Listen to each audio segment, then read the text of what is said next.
us going down there as announcers. We've never been in that stadium. Certainly we know nothing about their press box, but we know it's a pretty good sized stadium, obviously relatively new, 35 years old, 30, or maybe even less than that, because they played the early games at Mayfield at Hill Memorial, so maybe a 20-year-old stadium. So you played in high school because one day will be on a chain gang for Brady's sake. Well, I love those chain gang guys. You know, I identify with them. Yeah. So well, good for him. We mentioned earlier about Jameer being held out of contact this week. Basically, our only injury so far that after. Yeah, you know, there's some bad bruises and stuff, but we held him out just to help that thing heal up a little bit. And as you just mentioned, game time tonight is 7, which obviously won't rush you all as much. It won't rush the announcing crew. Any final thoughts going into tonight? Well, before we leave tonight, Brandon Silver will come in and speak to our team.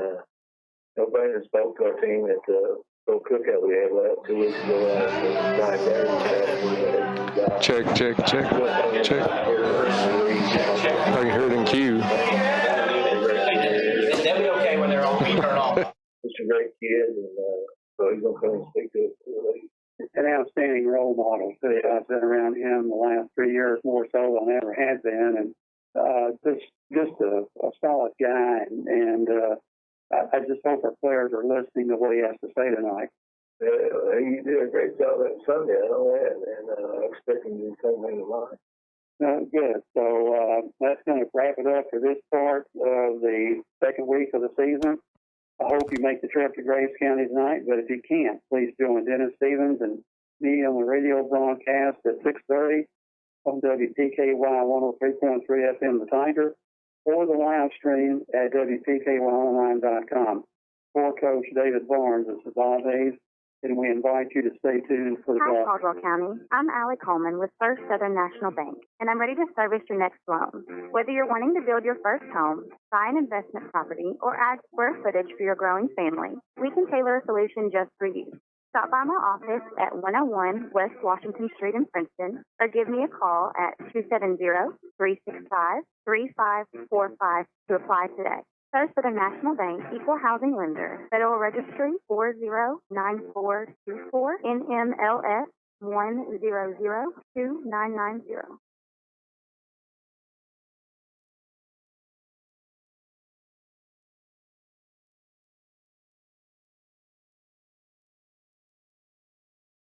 It's time for Tiger Football on your hometown radio station, WPKY. Tiger Football brought to you by Caldwell Medical Center, the McGregor Group, City and Air, Trilogy Performance Sport, Farmers Bank and Trust Companies, McDonald's, First Southern National Bank, Princeton Electric Plant Board, Fredonia Valley Bank, Hayrall Rural Electric, Planters Bank, Fortner Gas Company, KFC A&W, Jeff Rousseau, Attorney at Law, Morgan's Funeral Home, the Woodall Agency, Cozy Living Interior and Boutique, La Potosina Mexican Restaurant, Dry Shoes Incorporated, Echo Charlie, and Princeton Drug Company. Now let's go to the field with Dennis Stevens and Bob Hayes to bring you the live broadcast of Tiger Football here on your hometown radio station, WPKY. And good evening, everybody, and welcome to Graves County High School. It's high school football action here on WPKY tonight. The Caldwell County Tigers take on the Graves County Eagles. This is the McGregor Group Heat and Air pregame show. Thank you for joining us tonight. Bob, Caldwell County looks to get back on track after a disappointing and, to be honest, a kind of a lackluster effort last week against Christian County in an 11-6 loss to open the season. Tonight we take on a Graves County team that really rolled over Murray last week, 41-21. So a team that's a good quality team. Caldwell County is really going to have to play much better than they did last week to be in this ball game.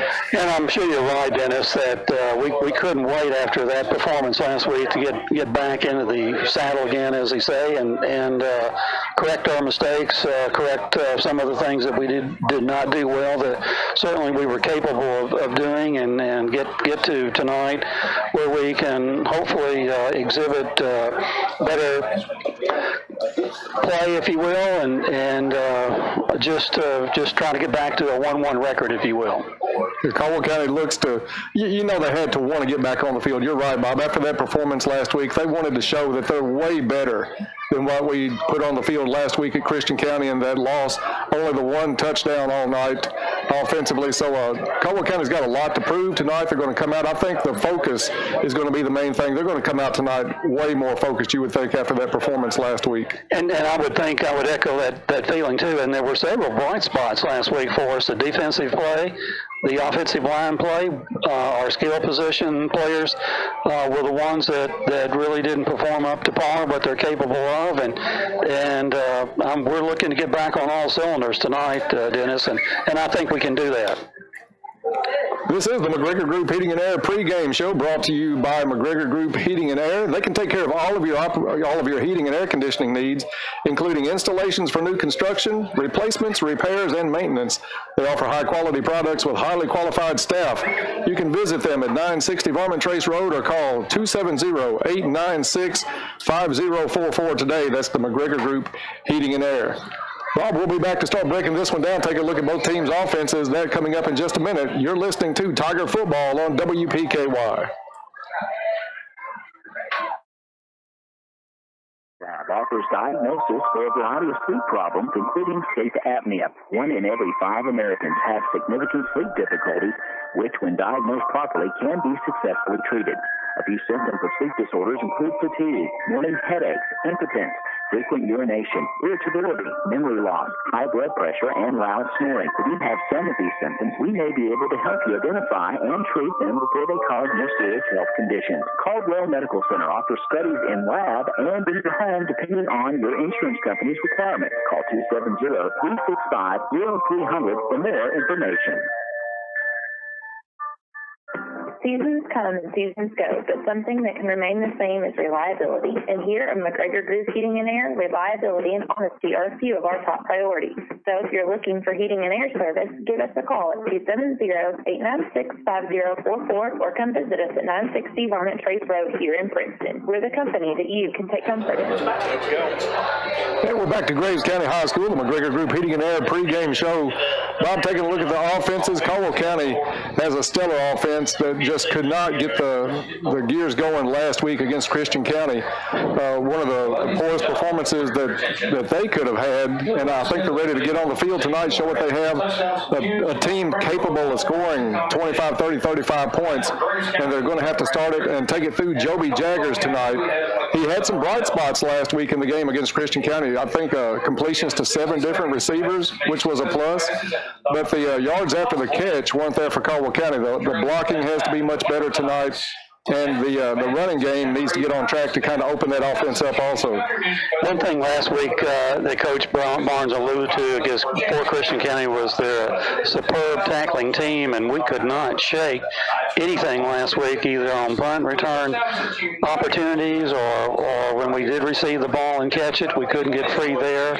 So it was just something that we chalked that up to experience and move on to another night, which is tonight. And we're here in Graves County and battling a little bit of rain all the way down here, but right now it's beautiful down here. Sky probably 50% clear. Going to be beautiful weather, beautiful looking field. We're up high looking down onto the field, so I expect our offense will get going tonight, Dennis. That's all we can hope for. Bob, one thing that was another plus last week, I know it's a game you lost 11-6, but there were some things that were positive for Caldwell County. Jaggers had time to throw last week. In fact, completed 18 out of 33 passes, so he had the time to step back and throw. A little bit rushed there at the end when they had the 2 safeties, but they brought everybody but the managers there on the last couple of plays. Jaggers had some time to throw, so the offensive line looked pretty good as far as pass blocking. We'll have to see what they can do tonight against a pretty good-sized Graves County defensive unit. That's one thing that you always face when you face a Graves County team. The linemen are big, and tonight's no exception. The O-line will go 204, 203, 247, 250, 235. Obviously good size kids there. Their D-line will go 205, 240, 235, and they have active linebackers. They all have 4 or 5 players going both ways. So weather-wise, temperature-wise, it's a great night. Don't know what the humidity is, but probably in the high 70s or something right now out there. So Graves County bring a lot to the table tonight. They're led by a 4-year starter at the quarterback position. Ryan Mathis, a 6'1", 175-pound kid. He'll wear number 8 tonight. They have running backs, and number 1, Tavis Brown. Number 2, Cody Goatley, who quarterbacked last year when Graves came to Princeton. The Mathis kid was out with a hamstring injury. So Goatley quarterbacked him last year. He'll be a running back tonight and also a linebacker. He'll be one of these 4 or 5 going both ways for Graves County. And number 7 running back, Nelson Browning. And last week, Dennis, we noted against Murray, they only threw for 151 yards, rushed for 187 yards, so they can hit you from both directions. Pretty evenly mix of offense for them. And the Mathis kid, a threat at more positions than just quarterback, even though he's a good quarterback, one of the more highly rated quarterbacks in West Kentucky. He also does the place kicking duties for Graves County as well as punting. And we watched him a little bit in pregame out here in the warm-ups, and he was hitting field goals from about 45, punts between 45 and 50 yards. So that's something that Caldwell County is going to have to take into consideration tonight. He could flip the field on them and put them in some bad field position, and we faced that a lot last week against Christian County. Christian County's punter had as much to do with that victory last week as Christian County players themselves, because he continually got them out of trouble, averaging almost 40 yards a punt, and field position is still key in football. If you have to take it a longer distance, chances are you won't score if you take it only a shorter distance. So that's one thing that we will be in a situation where hopefully our punting game returns to normal and they have a more normal game, averaging, let's say, 30 yards a punt. That's 10 yards better than what we saw last week against Christian. So two pretty strong football teams here, and we're really looking to see how Caldwell County rebounds. Their report card last week probably was a C at best, so we're hoping for a performance tonight. And Bob, one thing while we're still on the offensive side before we go to break, Caldwell County will be minus one of their big offensive threats tonight in Oliver Parker, a situation at school that we don't go into. We don't broadcast those on the radio. Needless to say, he will not be in the lineup tonight, replaced by Barron Wells, a sophomore receiver for Caldwell County. So tell us what Coach Barnes is looking for in that position. Well, he hopes to. I'm dead. It's no sound. A little technical difficulty. I think my mic has gone out also. We'll take a quick break and see if we can line these out. If you want to, John, if you want to go to a commercial break, go ahead and we'll try to line these out. Get into shape and feel good at Trilogy Performance Sports in Princeton. Trilogy Performance Sports offers a wide range of classes to help you reach your fitness and well-being goals. Trilogy Performance Sports offers yoga, gymnastics, sports training, team training, cardio kickboxing, and weightlifting. They have family discounts and your first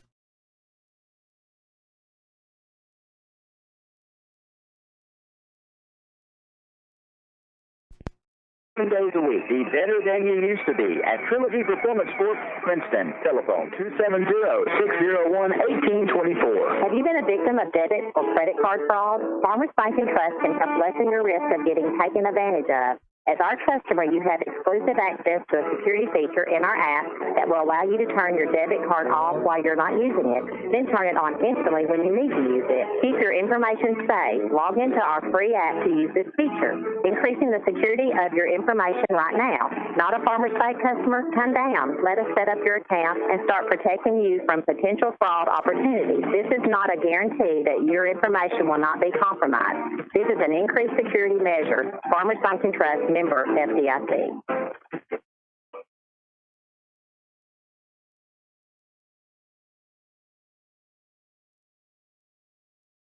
Caldwell County takes on Graves County. And Bob, we were talking about a point right before we left, before we go into the defensive side tonight. Back up now, Ty. They got it. The loss tonight of Oliver Parker being replaced in the lineup by, we assume, will be Barron Wells, 5'10" sophomore, is going to take that spot at one of the receiver slots tonight. So what is Coach Barnes looking for tonight? Well, we just want to run better routes. As Coach Barnes said on the Saturday morning quarterback, we had people that did not run proper routes the other night, which is hard to understand because they practice them so much every day, practice them in the summer, do these 7-on-7 passing drills with the same routes. But, it could have been just pregame, opening game jitters, things like that. And the Wells kid that's going to come in and be in place of Oliver's spot tonight had a touchdown reception in the JV game last Monday night. Good hands, good athlete, just young. So we look for a lot of success, hopefully, in the passing game tonight. That's what we should bank on. And we're going to take a break here during the national anthem. We'll be back talking about the defenses for both squads, so stay tuned with us. You're listening to Tiger Football on WPKY. Donovan Soto, Robert McCullough.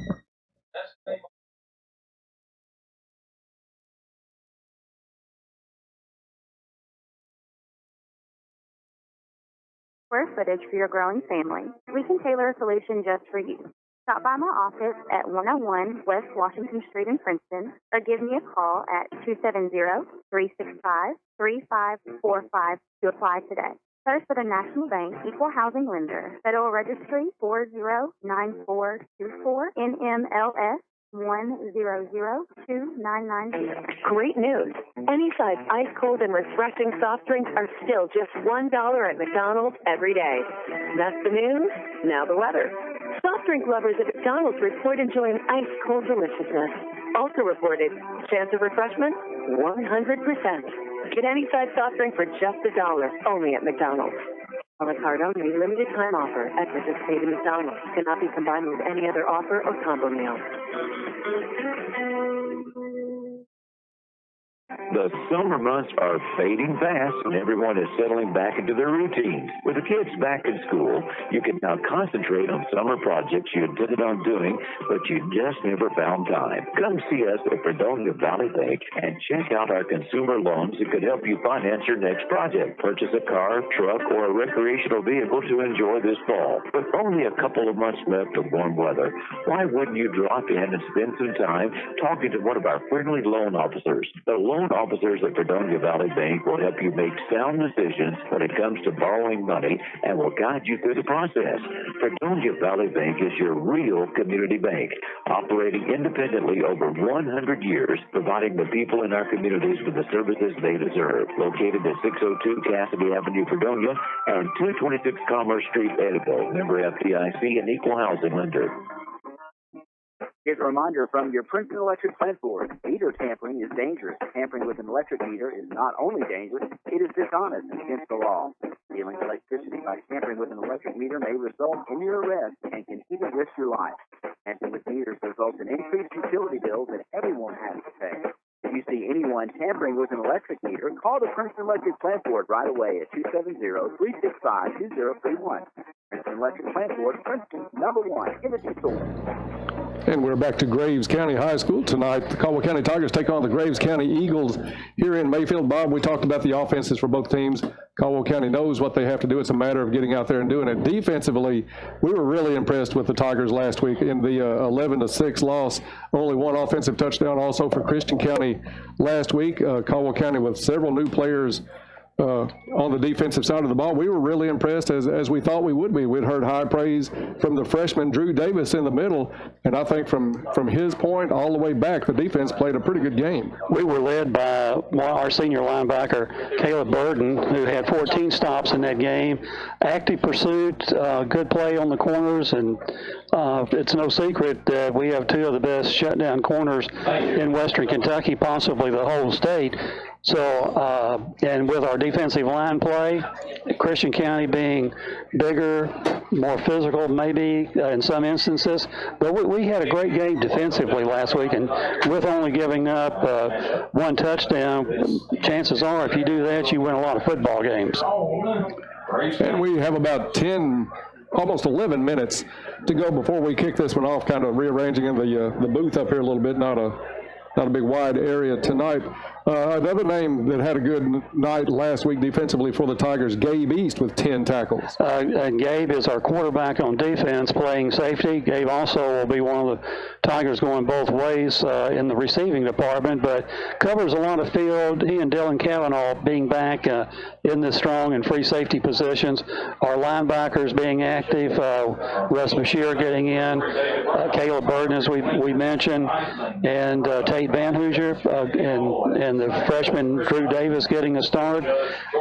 Bigger guys on the more experience on the defensive line. It was just a stellar performance last week by the Tiger defense, and they'll have their work cut out tonight against this potent Graves County offense. Graves County put up 41 points last week in a 41-21 win over the Murray High Tigers. Bob, we had, I think it was 5 tackles last week for a loss, and then also 1 sack, the sack coming from Mitchell Harrelson. And it's just a matter of, it's going to be like we started off last week. We take the ball, go down the field with it, couldn't get anything going. Chess match a little bit. We were able to hold Christian County on their first drive, forced a punt from them. So again, tonight, chess match, I think, early on, and see how we're running our routes, how we're handling our offense. If we have that crispness to our offense that we did not have last week, if we have that, we're in good shape. Rob, one thing I thought that Caldwell County, we kept waiting for Caldwell County to catch a break last week. Christian County had the 7-0 halftime lead. Caldwell's defense was on the field a lot of that second quarter. I'm sure fatigue, early season heat, a lot of cramps starting around halftime of that game played a factor. But this week, you look for Graves County to maybe throw the ball a little bit more than Christian County. Christian County was predominantly run. They came out in the second half, started to throw it. And you and I both said if they keep challenging Trail and Jameer, something's going to happen. We're going to get the pick and we're going to take one back because we did so many times last year, plus 20 on turnovers last year. It didn't really come up in that game, but tonight, if the Mathis kid gets out and tries to throw the ball, I think our backs can have a big night. Well, and the other thing that makes him such a potent threat at quarterback is his big size, his ability to run the ball is present too. He's not a true pocket passer. He'll get out, he'll throw from the pocket, but he'll break contain and get outside, and he's dangerous there. So our defensive linemen have to have eyes on him at all time when he drops back to pass. They'll take all their snaps in the shotgun, even though they ran the ball effectively last week. They'll run just like we do from the spread position. So, and I look, if they put the ball up much tonight, if it's not accurately and thrown with precision, we may have a chance to pick one off, and when you do that, you got a chance to get 6. They did pass the ball 21 times last week, ran it 32, so a pretty good balance by Graves County. You kind of expect the same thing tonight a little bit, although they only completed 9 out of the 21 last week against Murray. Now, defensively, Bob, Graves County, Coach McClung has said they're going to blitz a little bit more than what we normally see. So that's where the backs have to come in and pick up those blocks. Caldwell County played with 2 running backs in the backfield a little bit more than normal. They usually go with the 1 back set and put an extra receiver out, but they went 2 backs with Joby a lot last week. That may come into play more tonight, depending on how much Graves County will try to bring that blitz that we have to pick up. And Coach Barnes alluded to the fact that their quarterback, Ryan Mathis, plays a safety position, and they do run safety blitzes. So we can catch him in a safety blitz and pick him up and get a receiver out where he's vacated his territory.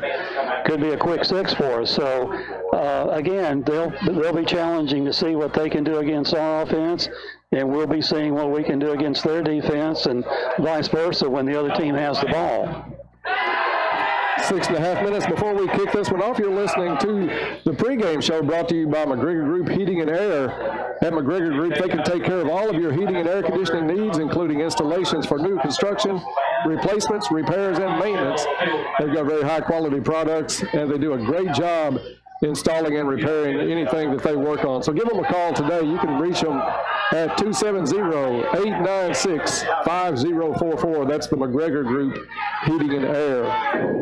Bob, while we have a minute, we'll talk a little bit about special teams. Caldwell County maybe had a little bit of butterflies in the stomach last week on the point afters, on the short field goal attempts, punting. Some players brand new to those positions. They've got a game under their belt, and I expect a lot of improvement tonight out of those guys. Well, when you talk about the misses that we had last week on our extra point and field goal, you know the young man, he didn't hook the ball wildly by any stretch. He just outside the left upright, maybe missing by just inches. So he gets that first one through. It's just like somebody at the free throw line. That first one goes down. That second one is a lot easier because you don't have the monkey on your arm. And Bob, as you watch the coin toss tonight as captains are on the field, we'll take a moment to have our prayer that we have at this time every week. And we'll pray. Now, dear God, we pray that you be with all the players and coaches tonight as they take the field. Keep them safe and bless them in ways that they never thought possible. And we ask these things in Jesus' name. Amen. Amen. And the referee's still going over his details that has to be communicated to the captains. Coin flip not yet held. And Bob, we hope the coin flip goes better than last week. Some of the funny stories we heard about that. It was kind of a debacle from the time they brought the coin out of the pocket. It looked like a Alphonse and Gaston act out there last week. Still no flip yet, so getting all the instructions from the referee. Good crowd on the Caldwell County side, about an hour drive from Princeton tonight. So as always, Caldwell County travels well. And we note there are 7 officials covering the game tonight on that, so which help out as we get forward into the game here. Now there's the flip.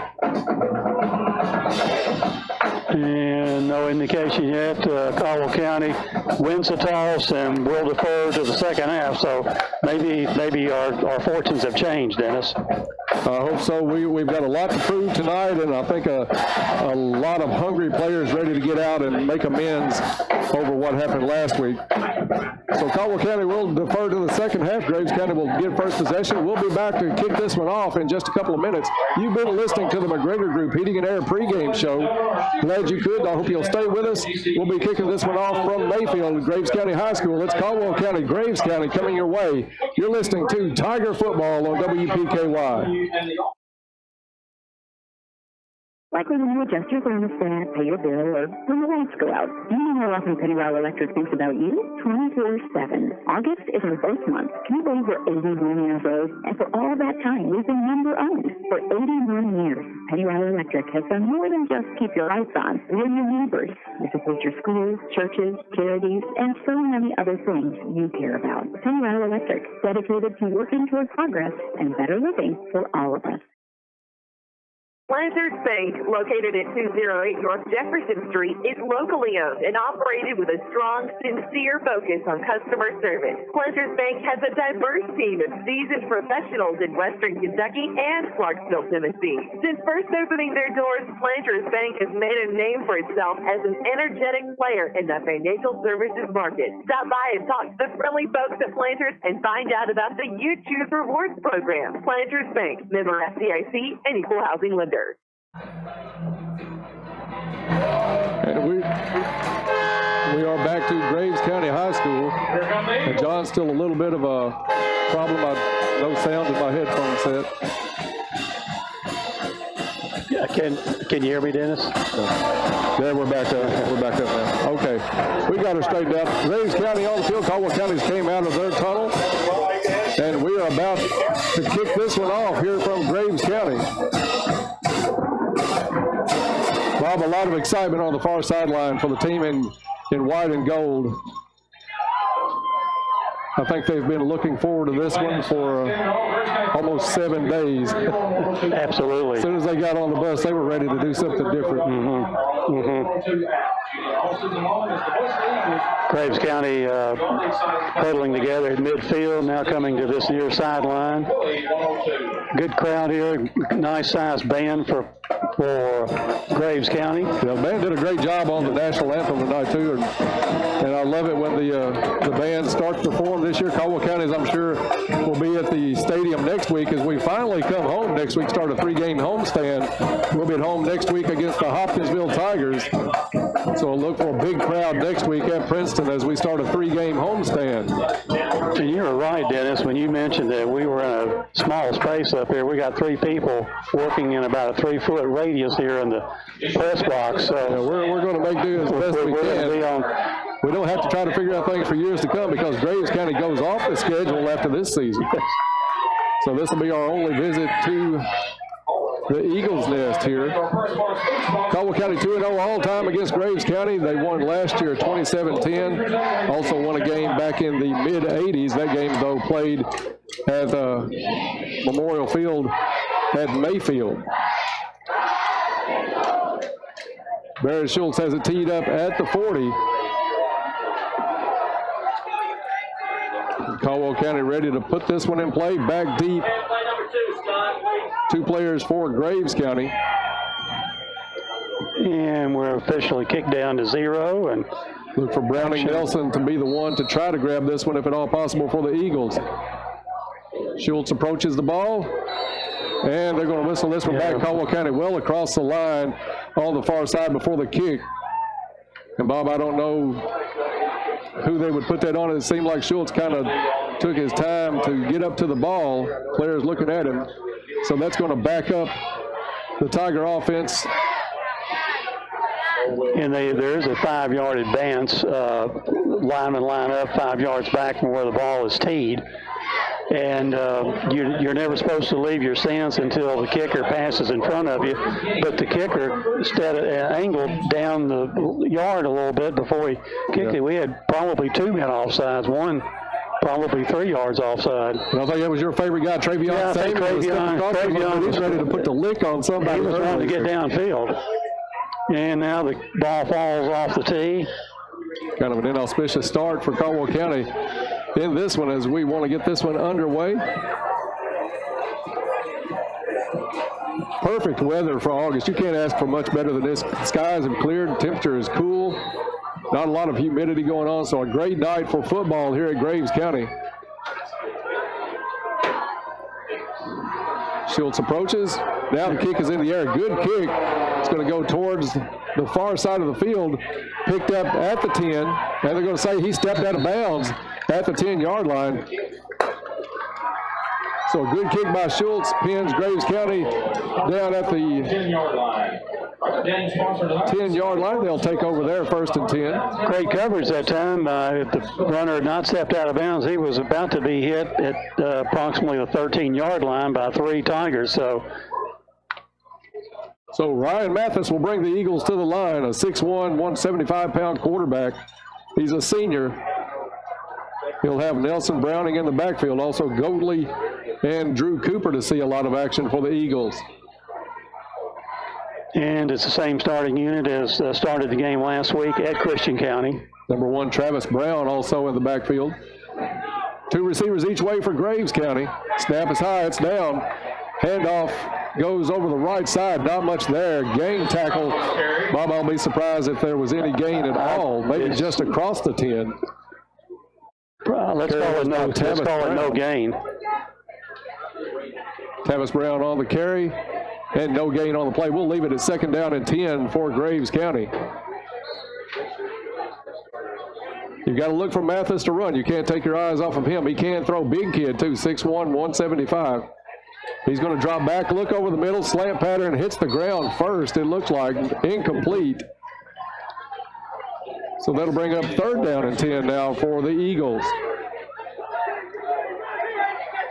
Good coverage by Caldwell County. That was number 14, Russ Bashir, on the coverage.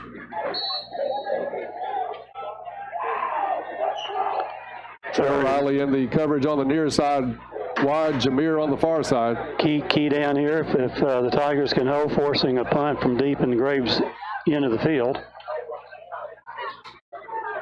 Two receivers set, whistle blows. And that flag's going down. We'll see what the call is on it. You would think it was a jump by Graves County. We'll see what the official call is. Procedure against the Eagles. Procedure against the Eagles. So that'll back them up 5 yards. 3rd down and 15 now for Graves from their own 5. One thing you want to do down here if you're Graves County, you don't want to get too cute. So it's a throwing situation, but you almost hate to if you're pinned back like inside your 5-yard line like the Eagles are right now. Mathis from his end zone drops back. He's got some protection. Now he gets pressured. He goes down. He's in the end zone. And that was Mitchell Harrelson on that. And it is a safety for Caldwell County. We don't know whether it's Harrelson or Bashir. Under heavy rush that time and holding the ball way too long. Yeah, that was all. That safety was on Mathis, I think, because he had time to throw, just nobody open, and he decided not to get rid of it. Cost him 2 points. So a great start by Caldwell County as they're on the board. First with 11-17 still to go in the first quarter. It's 2-0 Caldwell County.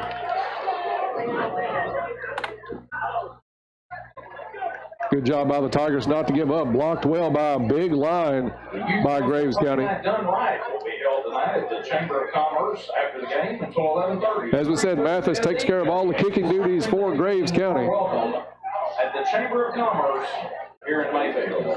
So he'll put this one in play from the 30, I think. That safety coming at the 11-minute, 17-second mark of the first half. Caldwell County goes up 2-0. He's going to back up and kick this one from the 20, from the tee. Caldwell County's going to drop Trail Riley. And also back is Trace Olden for the Tigers. Well, we didn't mention in pregame, Jameer with a little banged up shoulder, so maybe a little bit more Trace Holden tonight in place of Jameer on the kick returns. Probably trying, obviously, to protect his shoulder on these kind of hits especially. Little pooch kick's going to come up and bounce at the 43, rolls back inside the 40 and out of bounds at the 38-yard line. So Caldwell County is going to have good field position to start their first possession here in the first quarter. We don't know whether that's going to be spotted at the 37. And they're going to call procedure. Flag is on the field. I thought he signaled procedure against Graves County. We'll see if right, and that's what that is when it rolls out of bounds. So I don't know whether we'll re-kick this or mark it. Normally, if that goes out inside the 20, it's brought out to the 35. So looks like we're going to re-kick it. And you're right, Bob. The kicking team's back on the field. And they'll kick now from the 15-yard line. From what we saw in pregame warmups, Mathis with much more of a leg than what he showed there. We thought it was just like a little pooch kick, trying to catch Caldwell County asleep and maybe get the recovery. And it's one of those, that was the pooch. If we could have nailed that on the run, we still had 10 yards to go because they're having to cover a lot of field to get to midfield, Graves County is. So Olden and Trail Riley back for Caldwell County. In the center field up one about 10 yards in front of them is Gabe East. Gabe with great hands. This kick will take place at the 15-yard line. Caldwell leads this one 2-0 on a safety in the first minute of the ball game. Mathis puts this one down the field. It's going to be Trace Holden receiving it at the 34-yard line. He's up across the 40, finds a hole across the 45. Dodges one at midfield, dances his way into Graves County territory, and finally driven out of bounds inside the 45-yard line. And Bob Olden, one of the fastest Tigers on the squad. Good return by Trace. He gets it down to, looks like about the 44-yard line of Graves County, so great field position. Ran the ball well that time, darting in, darting out. Jaggers will bring the offense out. Two backs in the backfield with Joby. It's number 4, De'Eric Caldwell. Number 2, Jameer Riley. Two receivers set to the far side. Pitch out, goes to Hollowell. He finds a hole. He's up across the 40 and down at the 39-yard line. Good quick run on the pitch by De'Eric Hollowell. Now it's a trip set to the right. One receiver to the far side with Hollowell in the backfield. Jaggers takes the low snap, looks over the field, hits his receiver at the 38, and some room going down the field. It's Travis Newsom, kicked out of bounds, but a great run by Newsom as he gets the ball inside the 20 to the 17-yard line of Graves County. Pass play covering 22 yards there. Nice catch and run by Travis. And Bob, noticeably better blocking on that side, on that play on the catch by Newsom. Much better blocking. Jaggers takes it, hands off to Hollowell. He finds a hole, gets down near the 10-yard line before he's tripped up. Had he not got tripped, he could have taken that one in. Hollowell has that good burst of speed right off the bat. Caldwell County empty backfield now. Jaggers all alone. 3 receivers to the right, 2 to the left. Snap is back to Joby, and they're going to call him down. He slipped on the field, and knee went down, of course, in high school and college ball. Knee goes down. That's where the ball's spotted. And spotted back at the 16-yard line, loss of 6 on that play. So bad luck for Joby. We did have quite a bit of rain. We drove through all the way to Graves County tonight. Field looks good, but a little bit wet, apparently, where Joby couldn't get his footing on that keeper. Hollowell to Joby's left shoulder, trip set to the right. Jaggers, plenty of time to throw. Now he's got some pressure, throws it up the field. It's picked off at the 14. Travis Brown with the pick, ladies and gentlemen. Travis Brown with the pick for Graves County. And that stops a good drive by the Tigers. Picked it off at the 14, stepped out of bounds at the 15. So the turnover by Caldwell County gives it back to Graves. And they'll have it 1st and 10. I think they're going to mark it at the, is it the 17-yard line, Bob? Joby had some time. Good coverage by Graves County. Joby had to scramble a little bit there at the last. And Graves able to come up with the interception. Mathis out of the shotgun. It's a handoff up the middle. Goldley on the carry. Goldley carries for Graves County. Not much there. Picks up a couple out to about the 19-yard line. Great pursuit that time by the Tiger defensive front. See if they've got Goldley's size listed on here. Big kid, 6'3", 205. So he's a load coming out of that backfield.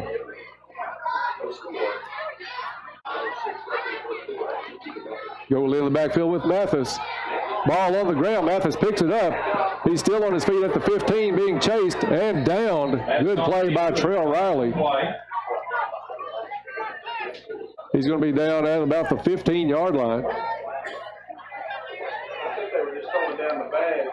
Going to mark it at the 16. I think that was one of those options for Mathis. He wanted to pull the ball back away from Goldley. The ball got on the ground. Brings up a 3rd and 12 for Graves County. One receiver each way, extra tight end for Graves County. Mathis drops back, gets a little pressure, swings it over, and a completion, but a tackle. Nice tackle at the 10. And that is Van Hoosier on the tackle. Pass was complete to number 2, Goldley. But Graves County will be back at their own 10-yard line. So negative yardage each play for Graves County. 4th and 17 with 8 minutes and change left to go here in the first quarter. Caldwell County leads this one 2-0. Safety on the first possession by Graves County. Mathis is going to kick it from his 1-yard line. Nice kick. Caught at the 43 by Trell Riley. Dances around, gets inside the 40. And Trell's helmet off again. That's the second play tonight that Trell's lost a helmet. I want to pump the air up in that one a little bit. Caldwell County is going to take over at the Graves County 38-yard line. Didn't know we've been joined by Casey Horsham tonight, but Kim Patterson. So Jaggers will come out, see if he can make amends for that interception. Caldwell County with great field position on their drive so far tonight. 2 backs in the backfield with Jaggers. Handoff goes to Hollowell. Caldwell. No, excuse me, that's Jameer Riley with the carry. He gets up near the 30-yard line. Cody Goley on the stop. They'll mark it at the 31. Yeah, they're going to spot that one at the 31-yard line. Good run by Jameer Riley. He was banged up last week, stayed out several plays in that Christian County game, able to come back in. Now it's Hollowell in the backfield with a trip set to the right for Caldwell County. Graves shows blitz. Handoff goes to Hollowell. Away from the blitz, still on his feet. Gets across the 30. Good strong run by Hollowell. We talked about Graves County showing blitz and coming a little bit more than most teams do. Third down and short now for the Tigers. 3rd and 1 from the 29-yard line. Hollowell in the backfield with Jaggers. Graves sneaks up to the line again. Jaggers drops back. He's got some pressure, throws, and this one's going to be incomplete. He was looking for Gabe East. Ball behind East. 4th down for the Tigers. Jaggers had a little bit of company in the backfield before he really wanted to, or had a chance to look upfield. Recently joining Club 5-0. So 4th and 1 for the Tigers. Looks like they're going to go for it. Jaggers has Hollowell in the backfield. Extra tight end in for the Tigers. Jameer Riley out wide near side. Graves shows blitz, handoff to Hollowell. And we'll see if he got it. It's going to be close. Looks like they're going to give him forward progress to the 38. Spot's going to be down to about the 28. Yeah. And no, they're going to mark it at the 29, so no gain. He said no gain. So Caldwell County turns it over on downs. I didn't think he got the first down, but I thought he got farther than what that spot was. I thought he had too, but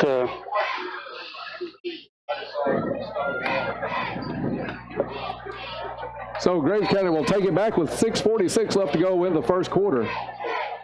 Caldwell County showing signs of promise, just not able to get it through the door at this point.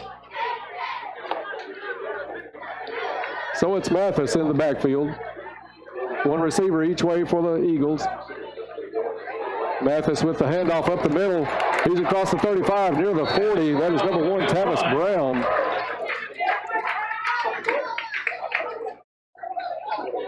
And the gain's going to be a first down for Graves County.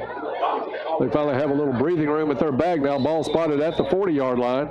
And it's going to be a timeout on the field by Caldwell County. And with it, we'll take a timeout. 6:37 left to go in the first. It's Caldwell County 2, Graves County nothing. Back in 30 seconds. This is Tiger Football on WPKY.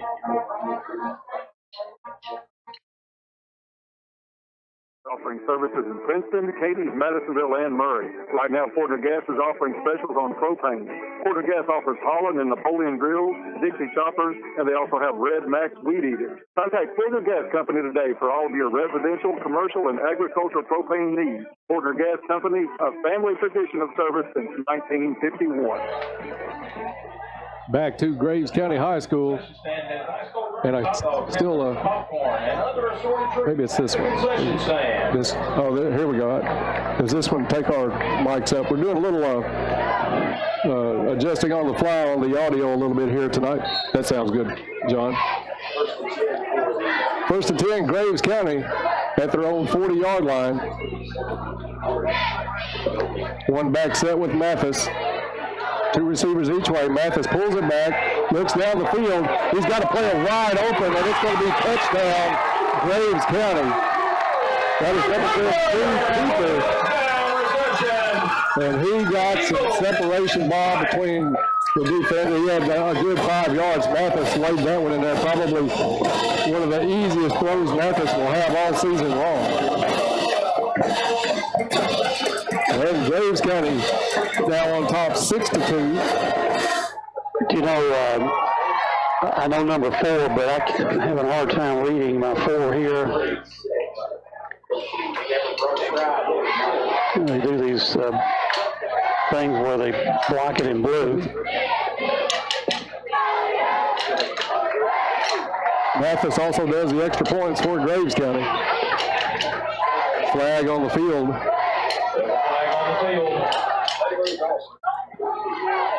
And it's going to be Graves County jumping. That'll back them up 5 yards on the attempt. from what we saw in pregame, Bob, I don't think Mathis is going to have any trouble until you get him well out into the field. This one's going to be from 15, so a 25-yard extra point attempt.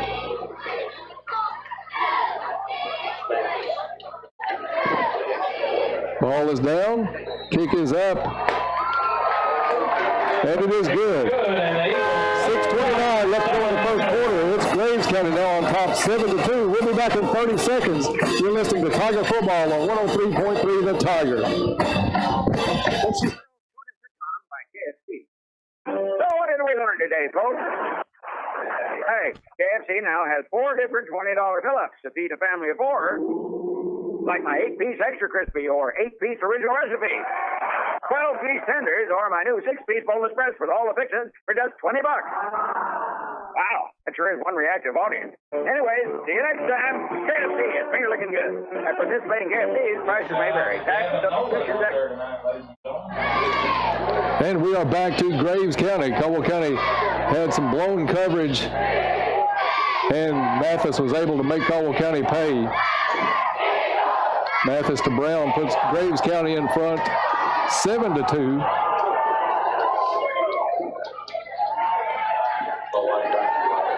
Caldwell County is going to drop back Trail Riley and Trace Holden. And Bob, you can see the field kind of chopped up at the end. Caldwell County has run most of their plays tonight, just not able to punch it in. It's becoming chopped at the more rain here than maybe what we thought we had on. Field's looking rough midway through the first quarter. Graves County kicks this one off, not Mathis. It's going to be fielded by Trail Riley at the 7. Middle of the field, he takes off far side, makes a cut, up across the 20, 25, 30, and out of bounds near the 33-yard line. Savage on the tackle. So a good return by Riley. And Caldwell will have it 1st and 10 from their own 33-yard line.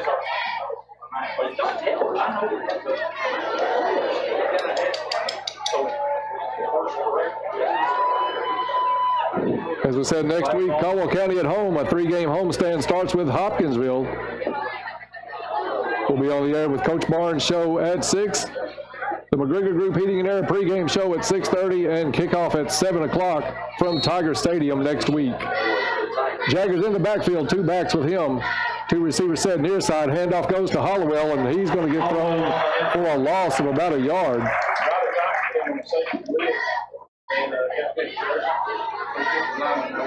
Caldwell County unable to do anything on that one. Drops it back to the 31-yard line.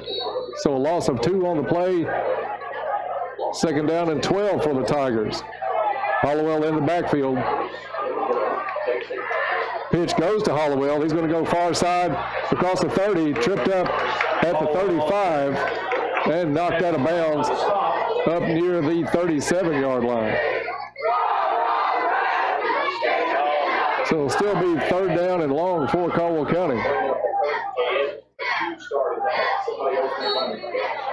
Ball spotted at the 38. Hollowell in the backfield with a trip set to the right. Jaggers drops back, has protection. It's complete to number 21 at the 42-yard line. He's up across the 45. And that is Barron Wells, the replacement tonight for Oliver Parker. And it's a 1st down, Caldwell County. Ball spotted at the 46-yard line. So I'm sure that's a big play for Wells to get his first reception here tonight. Get the Butterflies out. Handoff goes to Hollowell. Caldwell County quickly back on offense. He may have gotten back to the line of scrimmage. That's about it. Stout offensive line for Graves County. They have a lot of size on that line. Bob talked about it in the pregame. You lost 1 yard. So a yard ball back to the 45-yard line. Jaggers with Hollowell. Jaggers is going to roll right, looks up the field. It's going to be complete at the 50 to Wells. Wells pushed out of bounds. It should be enough for a 1st down. Pushed out of bounds around the 43-yard line. And it is a Tiger 1st down as Caldwell County on the move into Graves County territory. 2 receivers split each way. Wells and East near side. Newsom Riley far side. Jaggers rolls to the left. Good block by Hollowell. It's complete to Newsom. Newsom gets up near the 30-yard line. Pass caught by Newsom. Stop made by Cody Goldie. So they're going to mark it at the 32. Let's see where they finally put this one down at 32-yard line. First down, Caldwell County. Bob, that was a great block by De'Eric Hollowell as Jaggers was rolling left but had some pressure. Hollowell came back, had to block. Jaggers pulls it away from Hollowell, looks down the field. Now Jaggers has the scramble, goes far side. It's complete to East. Let's see if they call him inbounds, and they do. Nice catch by East right on the sideline, able to keep both feet in. And it's going to be spotted at the 25-yard line of Graves County.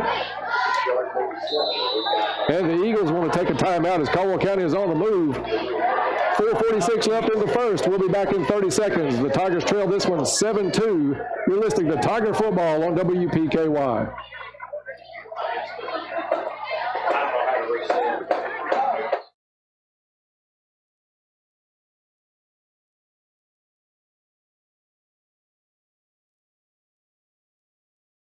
Hello, this is Gloria Smith with the law office of Jeff Russo. Are you buying or selling real estate? Are you planning on refinancing your existing home loan? If so, you should be aware that you have your choice in which attorney provides the legal services associated with such transactions. Our law office has over 50 years of experience in real estate law. We pride ourselves on being cost-effective and having a quick turnaround time. If you're in need of such services, call us today at 365-2763 or find us on the web at www.jeffrussolaw.com. We are located in downtown Princeton on the east side of the courthouse. This is an advertisement. Back to Graves County. Snap goes to Jaggers. He's going to keep it himself, picks his way across the 20-yard line. Nice run on second down. I think he got the first out of it, Bob. Good run by Joby Jaggers. Has it in the red zone as it's going to be spotted at the 18-yard line. Let's call it the 19-yard line. 1st and 10 for the Tigers from the 19. 6-yard run that time of Joby. Joby's going to roll. Looks towards the sideline. It's complete to Wells. Wells has a stutter step move, hit, and hit again about the 11-yard line. Wells having a big game in place of Oliver Parker tonight for the Tigers. Marked at the 13-yard line. Let's see if they'll move that one back. I thought it was up farther than that when he really got hit. But they're going to back it up to the 13-yard line. 2nd down and 5 for the Tigers. Jaggers has Jameer Riley and De'Eric Hollowell in the backfield. Graves County shows blitz. Handoff goes to Jameer Riley. Finds a hole up the middle, still on his feet inside the 10. We'll see if he got far enough for a first. Looks from here like he did. We'll see the spot. Ball down to about the 8-yard line. It is a first down, Tigers. 1st and goal for Caldwell County as they try to take the lead back on Graves County. Two-back set with Jaggers. 2 receivers to the left, 1 to the right. Handoff is going to go to Jameer Riley. Finds a hole, cuts up near the goal line, down at about the 2-yard line. Another 6-yard gain by Jameer then, running as if his shoulder feeling pretty good. Actually, to the 6-yard line. No, it's down on the 2-yard line. 2, yeah. Jaggers single back in the backfield, low snap, hands it to Hollowell. Hollowell stuffed at the line. He's going to lose a little bit. Oh, did he keep running? Did they not call him down? I thought they had him stopped at the line of scrimmage. How could he have gotten into the end zone? And let's see, a big pile down there. Well, they mark it at the 1 now? 1-yard line. Pick up a 1 yard on the play. And it's almost touching the goal line, Bob. It's inside the 1. 3rd and goal for the Tigers. Some of the players were showing touchdown down there, but no referee did. Ball just outside the goal line. Hollowell in the backfield with Jaggers. He hands it off to Hollowell. And let's see if he keeps digging. Referee did signal touchdown this time, able to sneak around the side on the left and put the ball over the line. Touchdown, Caldwell County, De'Eric Hollowell. That score comes with 2:26 left to go in the first quarter. Caldwell County back in front right now, 8-7. And Schultz will come out to try to tack on the point after. Good drive by Caldwell County. And good hard running by De'Eric Hollowell, because both of those runs, Bobby, looked like he was stopped at the line of scrimmage the last two plays. Yeah, and it looked like they pushed him back a yard each time. Low snap, Schultz gets the kick up, and this one is no good. The extra point is no good. The Tigers lead the Eagles 8-7. So 1 point ball game right now, 8-7 as Caldwell County leads Graves County, 8-7. Stay tuned at halftime. We're going to have a special feature. We're going to have all the stats and everything at halftime as usual, but we're going to talk about what Tri-Shoes is doing tomorrow to register kids, and we'll get that out and take a look at it a little bit more as the first half goes, but we're going to talk about it quite a bit coming up at halftime. Tri-Shoes having a special day for the kids tomorrow to register them and get them fingerprinted, do a lot of things out there, a lot of hot dogs and drinks. It's going to be a big day at Tri-Shoes tomorrow starting at 8 a.m. till 1 p.m. So we'll have more on that coming up at halftime. Hope you'll stay tuned for that halftime report. We'll be playing songs throughout the night. The first correct guess up here to the window. Caldwell County will drop by. Schultz will kick this one away. All sports season pass. Students only, ladies and gentlemen. Students only. And I'm sorry, Ty, I dumped over a drink trying to remember what this was called at Tri-Shoes. It's called Operation Kid Safe tomorrow. And that goes on, like we said, from 8 a.m. to 1 p.m. And we'll have the information on that in detail coming up at halftime of our halftime report. Of course, Bob will have all the first half stats, and we'll look ahead to the second half. Schultz has this one teed up at the 40.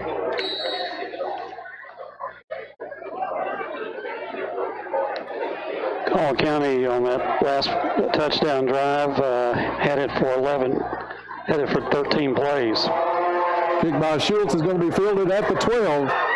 Graves comes straight up the middle, has some room across the 30, and finally tackled at about the 32-yard line. Number 54 in on the tackle for Caldwell County is Elijah Shaheen. So decent field position for the Eagles at their own 38-yard line, or excuse me, 33-yard line.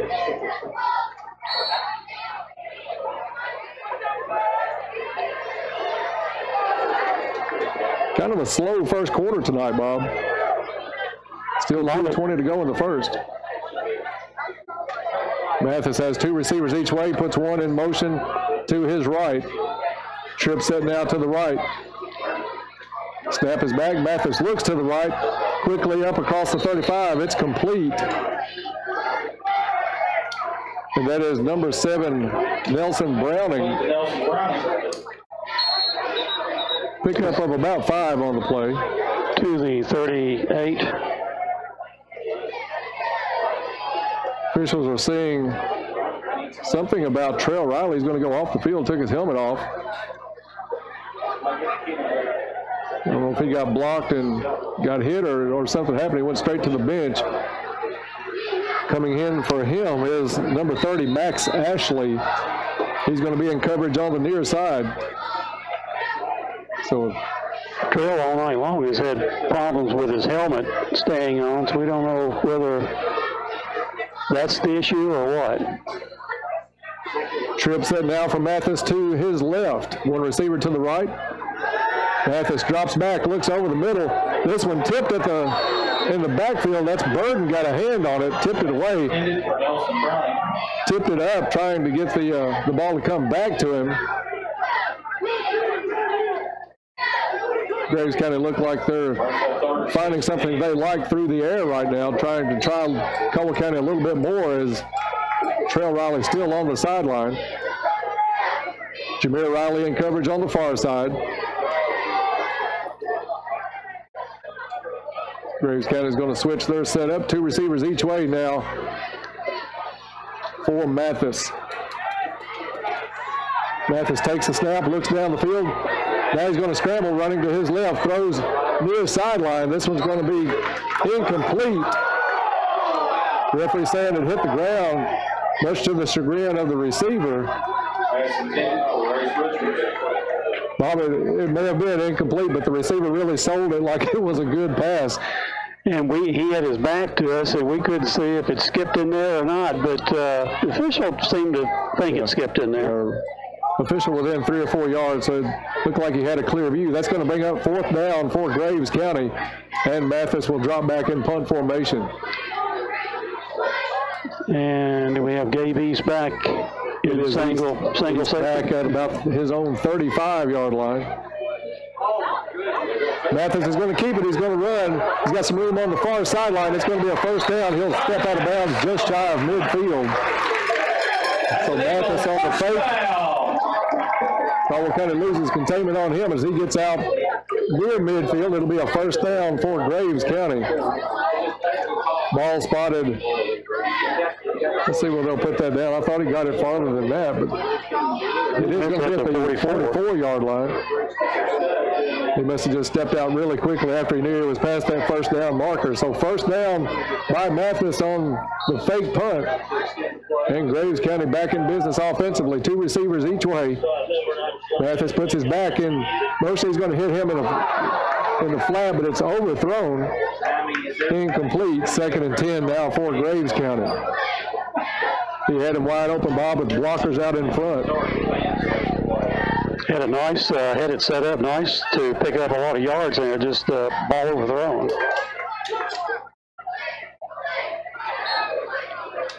.115 left in the first quarter. Caldwell leads this one 8-7. Graves County with 2nd and 10 at their own 44-yard line.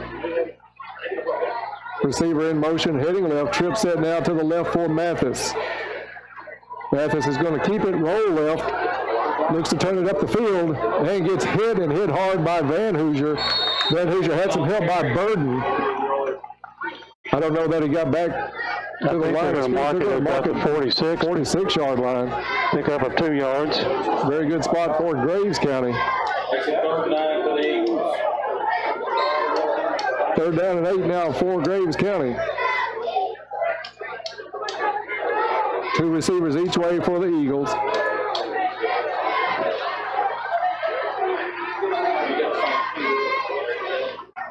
Riley still on the sideline for Caldwell County. Snap is back to Mathis.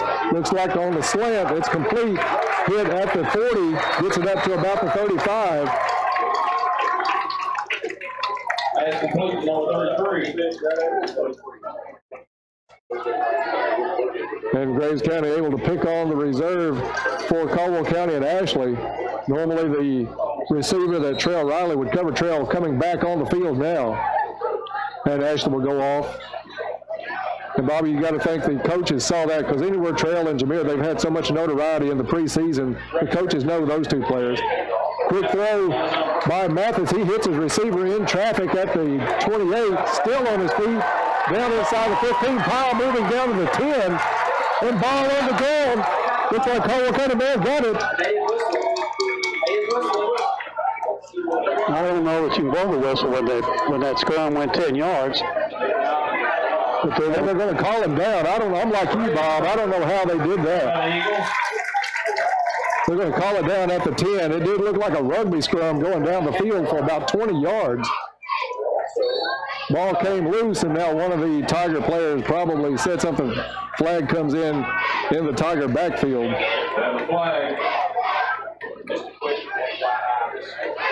And Bob, it was disappointing for Caldwell County, but you can't let your emotions take over. It was penalties that killed us at times last week against Christian County. Dead ball foul against Caldwell County. So I'm sure somebody voicing their displeasure that was not ruled a fumble. But they're going to mark this penalty off down to the 5-yard line. And brings up 1st and goal. 1st and goal for the Eagles. This will be the last play of the first quarter. 3 seconds left on the clock.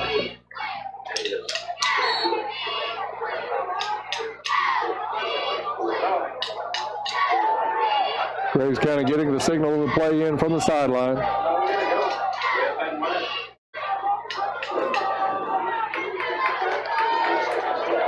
Bob, that player was hit at the 28-yard line on that little slant pattern. And he pushed the ball all the way down 10. Ball loose on the ground, high snap. It's recovered by Graves County, but back at the 14-yard line. And that'll be the end of the first quarter. So after 1 quarter of play, it's Caldwell County 8, Graves County 7. We'll be back in 1 minute. This is Tiger Football on 103.3 The Tiger. At the Youth Council Friday night.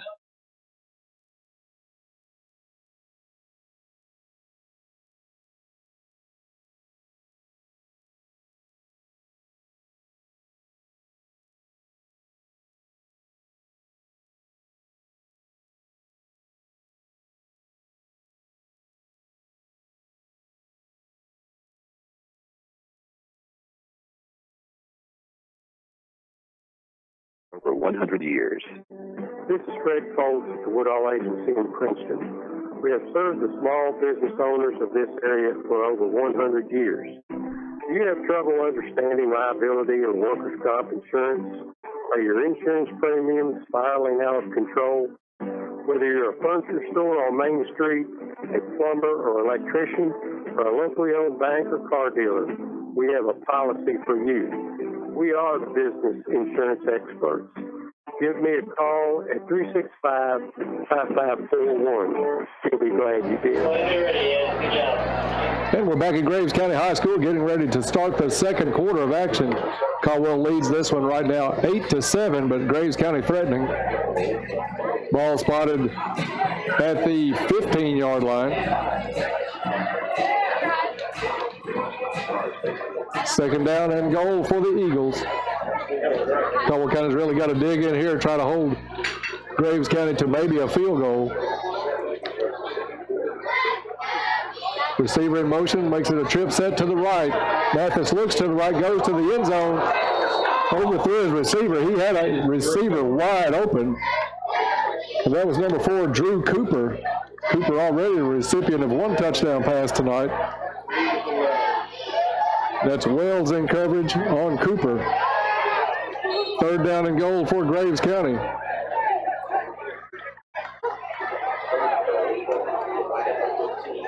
This is the 11th play of the drive for Graves County. Goalie in the backfield. Ball thrown. And it is to Cooper, and it is touchdown Graves County. Cooper with his second touchdown catch of the night and puts Graves County back in front. That's a Rayburn Britton Guinea touchdown. And Mathis will try the extra point. Graves County up 13-8.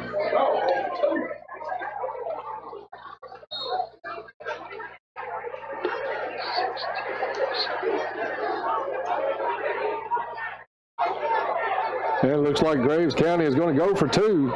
Snap is back. They run headstrong into the end zone. Easily a 2-point conversion for Graves County.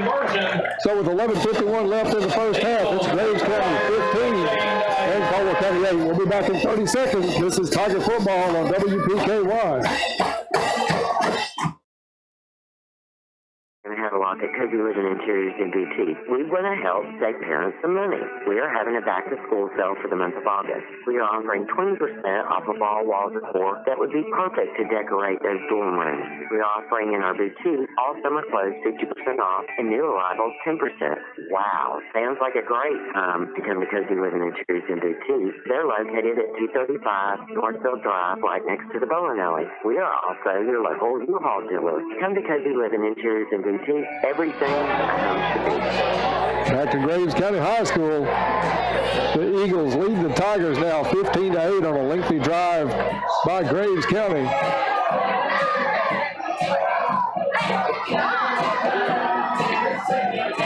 Bob, it's just fun to finally see some scoring in a ball game after what we watched last week against Christian County. That 11-6 loss to the Colonels. It's been an entertaining game. Obviously, thus far, they're having trouble stopping us, and we're having a little trouble stopping them. Mathis has it teed up at the 40. Back deep is Olden, and it looks like Derek Caldwell back for Caldwell County. Kick's going to go to Olden. He's going to field this one at the 10. He's up across the 20, 25, 30. He's got some room down the sideline. He's at the 40. Blockers in front. Flag goes down.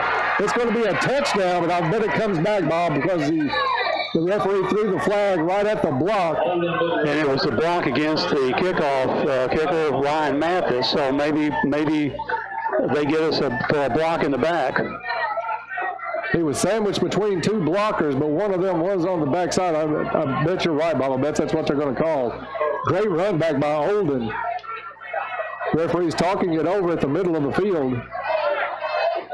Really, he could have been blocked into the guy blocking from the back. That may be what the discussion is, because if it were just a flagrant foul, they would have already been marking off. So I think they're convening. I think there are about 6 officials in that discussion now. We'll see what the white hat decides this one's going to be.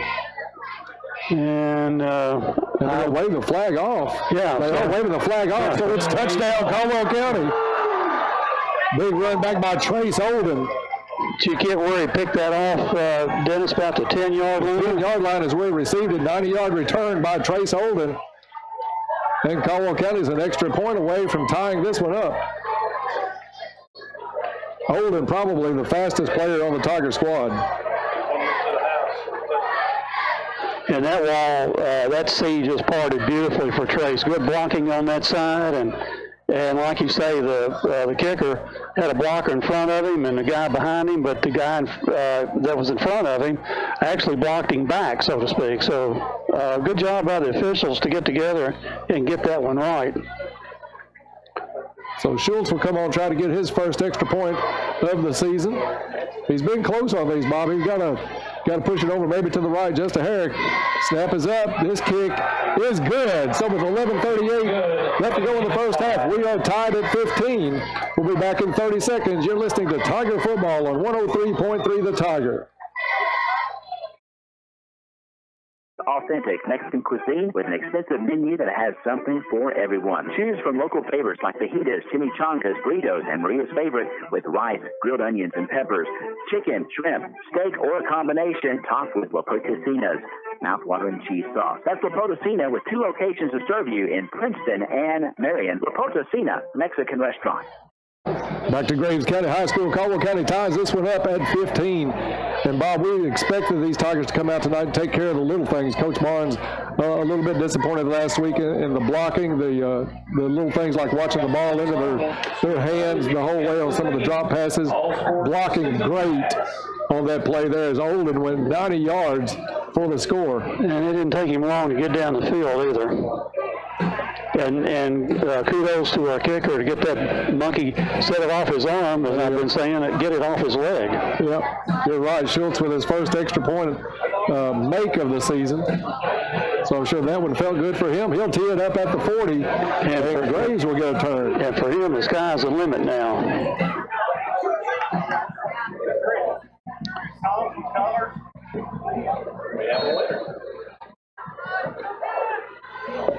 And Schultz make sure his players are ready. He approaches the ball, kick is in the air. Nice kick's going to be fielded at the 14-yard line. Graves County right up the middle. They're open at the 35. That's going to bring it to the near sideline, and he'll be brought down just shy of the 40. Well, maybe they're going to mark him right at the 40. He did get a late push.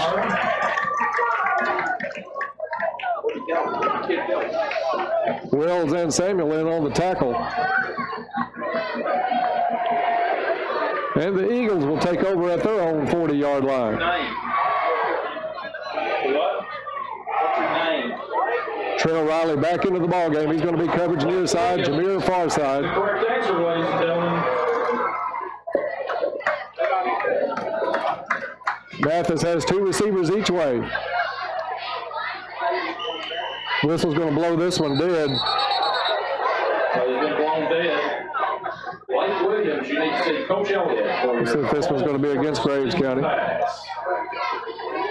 correct answer was Songs with Colors. Songs with Colors. And looking to see what the call is. And it was a jump by Graves County. That'll back them up 5 yards, be first and 15 from their 35-yard line.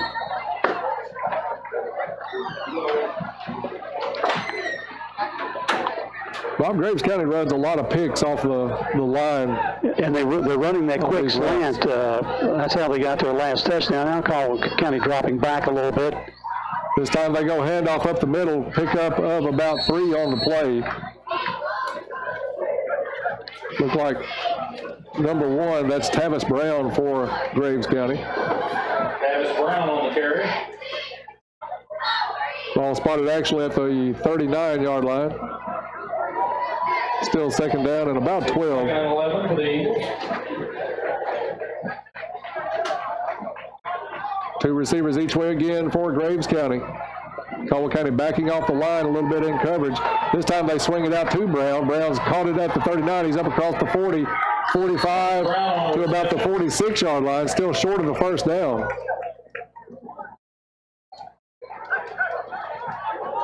They'll mark it right at the 46.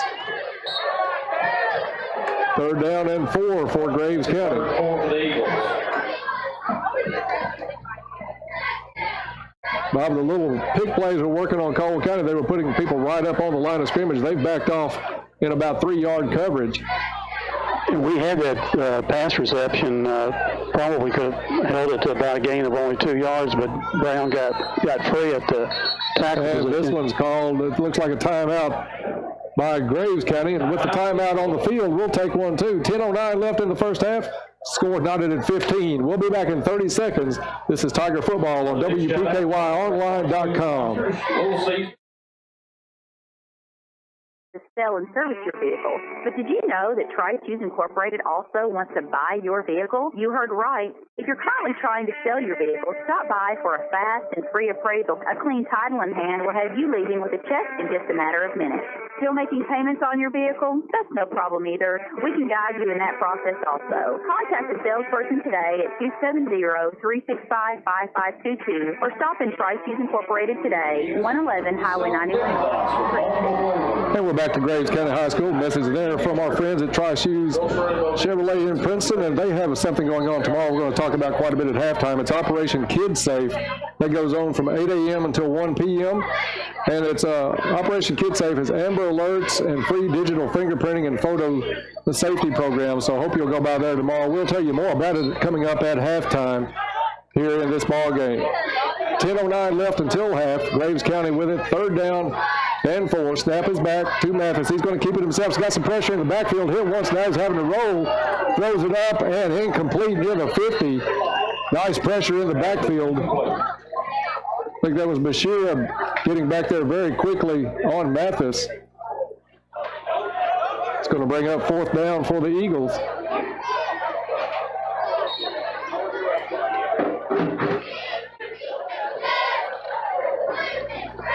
And let's see if Graves drops into punt formation. And last time, like they are. Yeah, well, no, it doesn't look like. Let's see if they try to draw Caldwell offside. They do not. They're hit in the backfield. That is number 14, Russ Bashir, breaking through and nailing Graves County behind the line of scrimmage. Turnover on downs. We'll give it to Caldwell County well in Graves County territory at the Graves 44-yard line. 2 back-to-back good plays by Russ Bashir for Caldwell County. Bob, were you a little bit surprised they took Mathis out to run that play? Well, I'm surprised that they took the gamble. Last time they ran him out of punt formation. So Jaggers comes out with good field position and a tied score. 9:56 to go in the first half. Jameer Riley, Derek Hollowell in the backfield. 2 receivers to the near side, 1 far side. As Caldwell County goes right to left on the radio dial. Snap is back to Jaggers. Jaggers drops back. He's got some pressure. He's going to have to throw flag on the field. Incomplete at the 38-yard line. Looking for Newsom.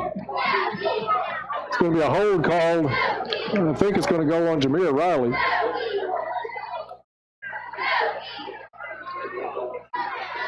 And it is holding Caldwell County in the backfield. Against the Tigers. Joey held the ball just as long as he could, but protection was starting to break down. Basic 16-yard penalty there. Penalty's going to take it back to the Caldwell County 40-yard line. We've got to go to the Graves 33 for a first down. So 17-yard penalty. Hollowell in motion. Fake the handoff. Now Jaggers has some pressure. Throws it. It's going to be incomplete. Hollowell in the area, so it's not grounding. But that blade didn't have a lot of promise going for it from the snap. It didn't look like. As Caldwell County will have a long way to go again on this one. Is that one incomplete? Second and about 25 for the Tigers. For conventional set this time, 2 receivers each way with Hollowell in the backfield with Jaggers. Jaggers is going to roll to his left, throws it down the field to Newsom. Newsom hit at the 48-yard line. Newsom with reception. They call it. Travis Brown. Yep, going to call it complete. And Newsom looked like he stepped on something maybe on the sideline. He's going down on the field.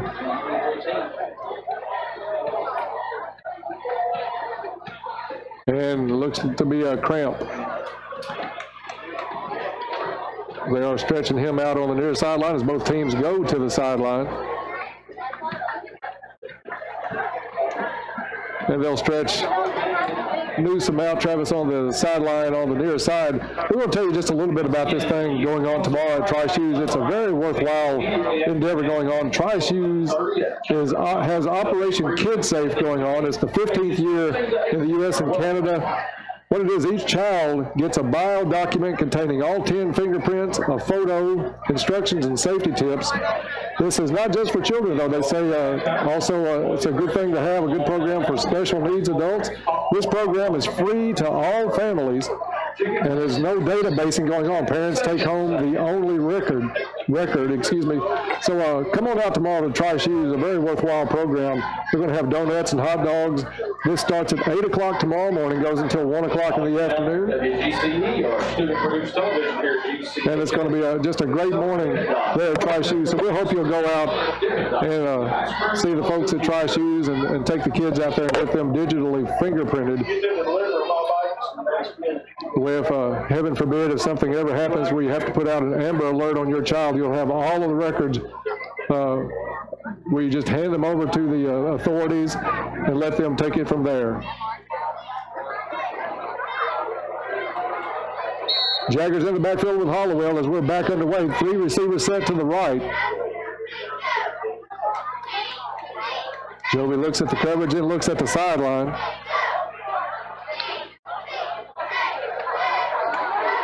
Plenty of time on the play clock, still just now 8 seconds. He was going to move Hollowell to his left shoulder. Snap is back and low, handoff to Hollowell. He's across the 50 and dragged down at the Graves County 48-yard line. Hollowell on the carry. That'll bring up 4th down, and the punt unit will come on for the first time for the Tigers tonight.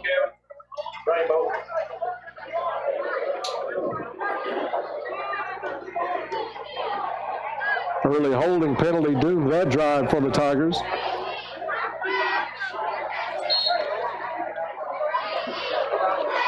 And it is Trip Branch back to do the kicking for Caldwell County. Snap is to Trip, puts the ball in the air. Low line drive kick hits it to 22, bounces inside the 20, and they're going to down it at the 13-yard line. Eagles will take over at the 13. 35-yard punt. Excellent punt by Trip that time. Ball took a good Caldwell County bounce, and it's going to pin Graves County in their poorest field position for a while with 8:51 left to go in the first half, and this one knotted at 15.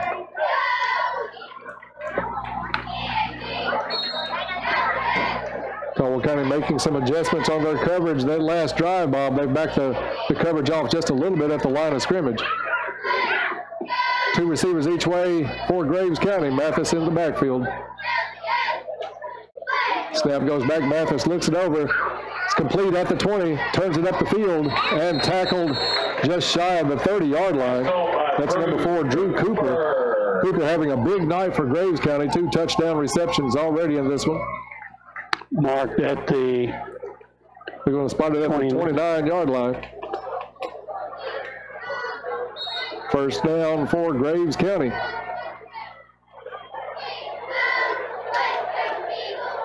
Mathis hands it off, or shuttle pass to the far side.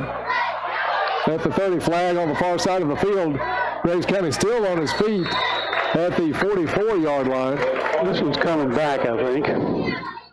In the neighborhood of a hold, and it is holding Graves County. So you're right, Bob. That was the flag laying on the field at the 34-yard line.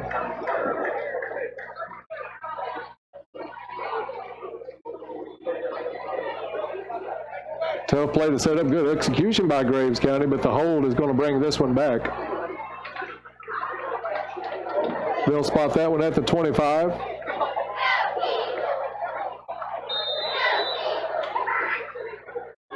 So first and long now for the Eagles.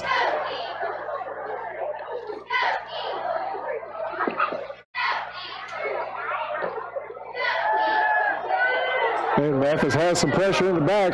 It's complete. He gets his out some way out to the 25. It's complete. And he's up across the 30 to the 32-yard line. Pass complete to Cody Goatley. Cody Goatley with the reception. And Caldwell County had great pressure on Mathis in that backfield. Just not able to bring him down before Mathis could get rid of him.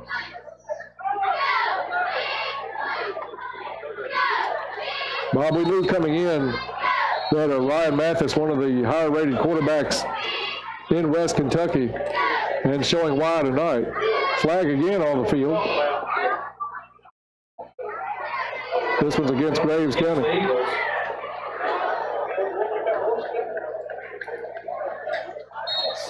Sideline warning against Graves County.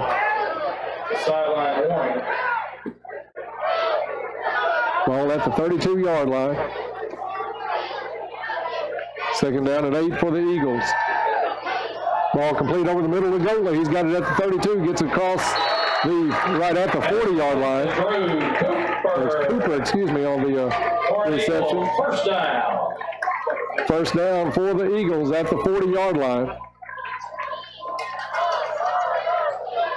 It's kind of the trade-off, Bob. If you give a little space at the line of scrimmage, they can hit these little quick hits much easier. And that's happened the last couple of plays as Cooper reeled that one in for the first down at the 40-yard line. Mathis drops back, gets good possession, goes over the middle. It's complete into Tiger territory. Pass complete to Tavis Brown. Tavis Brown with the reception. Pass complete to Nelson Browning. And they're going to call it incomplete. They're going to say he dropped it. Took a big hit back there from a couple of Caldwell County players, Burden in the area. Incompletion brings it back to the 40-yard line. Second and 10 for Graves County. Mathis takes it, fakes the handoff, gets it to Cooper, and he's near midfield before he's brought down. Burden drags him down at about the 48-yard line. Just shy of a first down. Third down and short for Graves. Third and short for the Eagles. Inside of 7 minutes now left in the first half. Caldwell 15, Graves 15.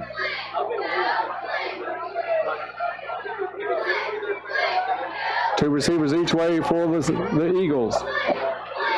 We'll put one receiver in motion. It'll put three near side to the right. Mathis has it, looks to the sideline. He's going to go long. This one's going to be overthrown. He was looking for number 7, Nelson Browning. Good coverage there for Gabe East. Fourth down and short for Graves County. Short for the Eagles. Bob, they went for it here earlier, and it didn't work out for them. You would think the punt unit will come in, and they are switching out now. However, he ran out of punt formation his first time, so you have to. Yeah, he's not going to rule you. You don't rule it out with Mathis staying on the field anytime. You're right. He's already picked up one on a fake punt earlier. This one to the up back. He's going to flip it over to Mathis. Mathis gets hit, slides out of a tackle at the 50. He's got some room down the sideline. Then goes out of bounds near the 35-yard line. But another first down for Graves County. Two fake punts have kept drives going for the Eagles tonight. In and out of bounds at the 30, looks like the 38. Going to give him 14-yard run that time. Ball snapped to the up back, who ran basically the option play to Mathis. Pretty well conceived play, Dennis. Yeah, a lot of room on that side. Mm-hmm.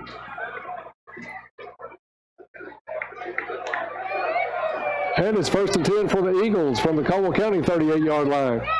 Mathis with the handoff up the middle. He's across the 35. Brought down there after a gain of about 4. And they're saying, is it on the ground? A lot of yellow helmets are signaling, but nothing in black and white at this point.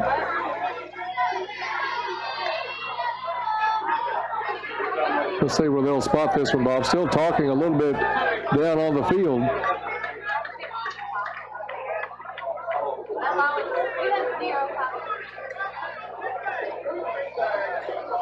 And I'm not sure. It's going to stay Graves County ball, obviously, but it's going to be just across the 35-yard line. Knows that it's still touching the 35.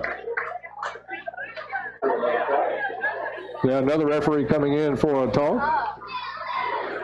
We don't know what the discussion's about. There's no flags on the field, and Caldwell signaled their ball for a second. And it's a dead ball foul against Caldwell County after the play. Again, these penalties, Bob, last week and this week, they've been so inopportune. This one, a big one, moves the ball all the way down to the 20-yard line of Caldwell County.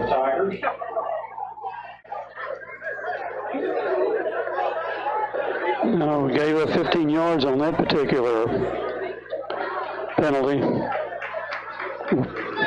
Mathis has 2 tight ends, 1 receiver each way.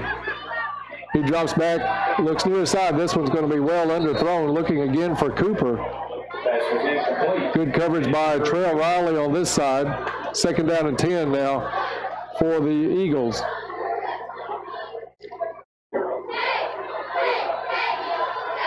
Second quarter going much quicker than the first. 5:55 left in the first half.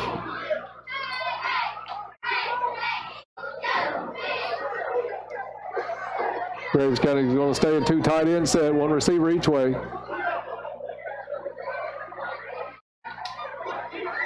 Mathis wants to change the play, goes up to the line of scrimmage. Now he's going to back up. Caldwell County showing blitz with Van Hoosier, see if they back out of it. Handoff goes off the left side, picking his way across the 15-yard line. Cody Goatley on a fine run. Cody Goatley with the carry for Graves County. Pickup of about 6 on the play. Ball spotted at the 14-yard line. 3rd down and 4.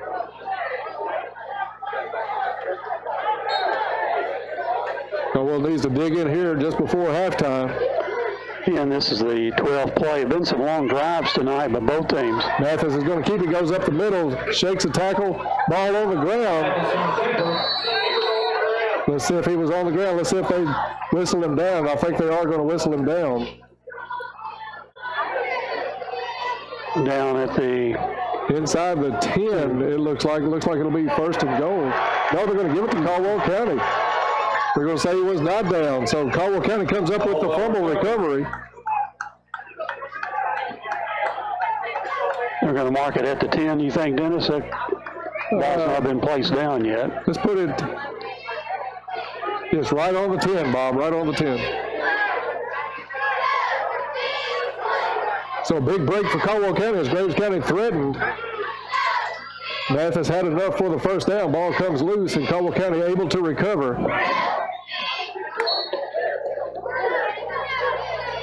Jaggers brings the offense out. 2 receivers to his right, 1 to the left. Handoff goes to Hollowell up the middle. Not much there for De'Eric. Carry stopped by multiple Eagles. Graves County, a big defensive line, Bob. It's going to take a lot to push those guys away and get a lot going. But De'Eric, if he can find a hole, he's got that burst of speed. He can get through and make something happen. It's just that initial hit that's slowing him down. He does have speed if he can get through the hole. 3 receivers to the left, 1 to the right. Low snap picked up by Jaggers. Looks over the middle. It's complete. Flag on the play. Saw face mask on that.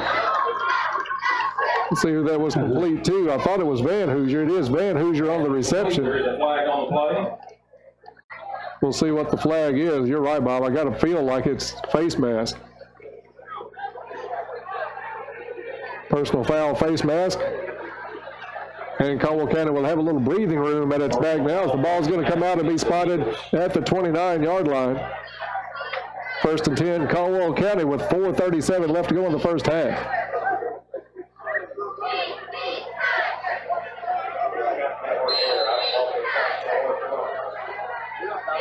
Caldwell County with trips to the far side. Jaggers with pitch ball on the ground is going to roll right back into the arms of Hollowell, laying on the ground. It'll be down right there. Loss on the play is going to go back to about the 23-yard line.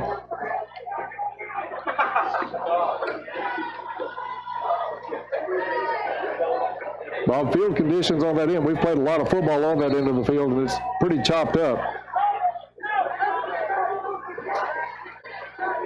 Two-back backfield now with Jaggers. Two receivers to his left, one to the right. He fakes the handoff. He's got some pressure. Throws. This one's going to be underthrown, looking for Hollowell. And Jaggers was just getting rid of that one. Got a lot of pressure coming from the far side.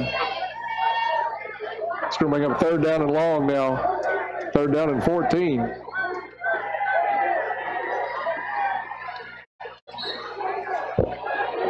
Joey's going to have quite a bit more protection than that for us to pick up a 1st down on this one. Jaggers picks it up. Swing pass out to Hollowell. He's hit as soon as he catches it and driven back. So great defensive stand by Graves County is going to cause Caldwell County to have to punt the ball away from deep in their own end. Who was the receiver on that, Dennis? I didn't catch it. That was Hollowell. And we lost. Ball spotted back at the 18-yard line. Loss of 5 on that one. So Tripp's going to kick this one from inside his own 10-yard line. Snap is back, and it's good. Kick is up by Branch. It's going to bounce near midfield. It'll go into Graves County territory. Again, a good roll for Tripp on the kick. It'll be down at the Graves County 41-yard line. So the Eagles come back out on the field on offense with 3:09 left to go in the first half. Score still tied at 15. 41-yard punt that time by Tripp. Nice change of field position. Yeah, he did a good job on that. He's got great roll at his 2 punts tonight.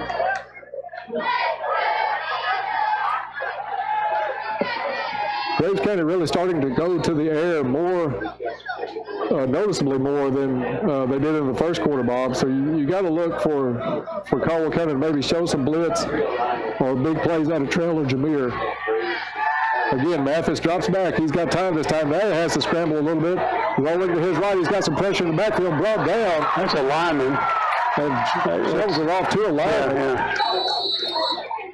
That had to be close to in the grasp. But they're going to give them the completion. Well, there's a flag back here by the quarterback. That was an ineligible receiver.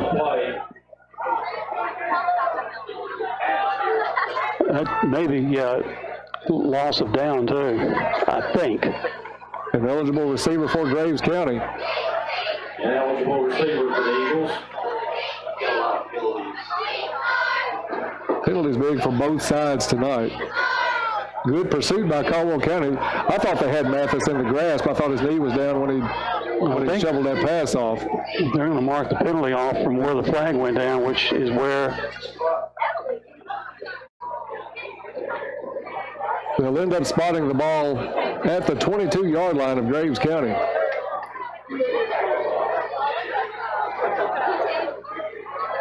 And spotted where, Dennis? At the 22. 22. With 2:54 left to go in the first half. Mathis has 2 receivers each way. Puts one in motion, throws to the flat. It's complete at the 15, breaks it up the field. He's across the 30. A lot of flags out as the ball gets up to about the 30-yard line. It's going to be a hold against Graves County that'll mark this one back, if that's the only call on the play, but several flags on the field. Holding Graves County is the call. Against the Eagles.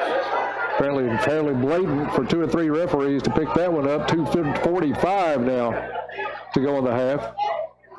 This one's going to take it all the way back to the 10. Graves County has to go to the Caldwell 49-yard line for a first down. So it's going to be first and 41. Yes.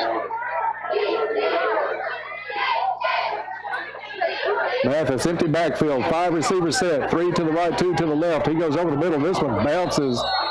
Burden on coverage there for Caldwell County.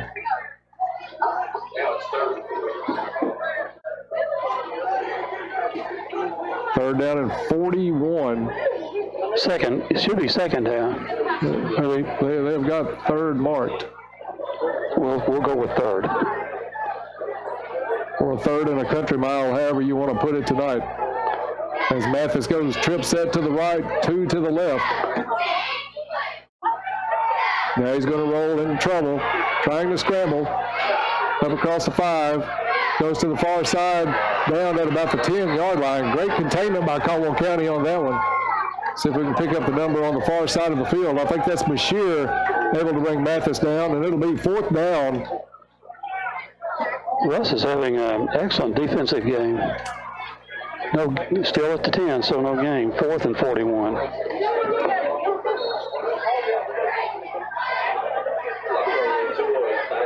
Caldwell County still going to have just under 2 minutes by the time this one's kicked.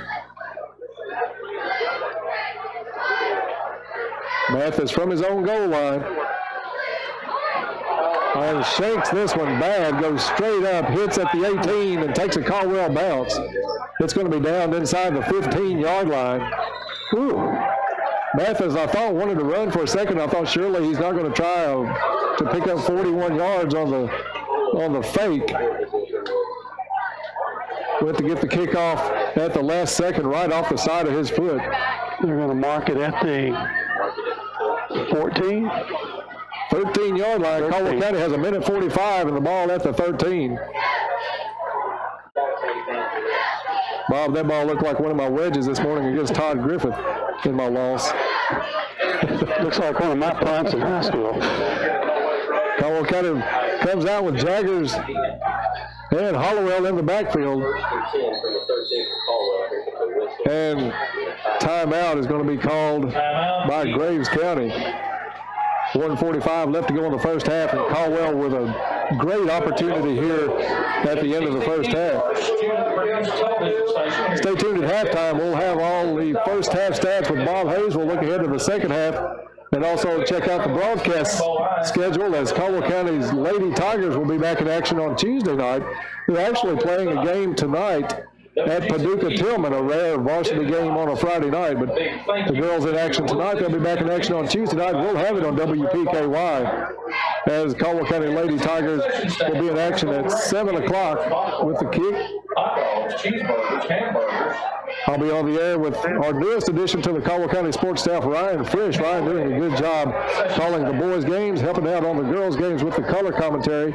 So glad to have Ryan on board. You can check that out coming up on Tuesday night here on WPKY. We'll have the live stream and the broadcast getting your way just before 7 o'clock on Tuesday.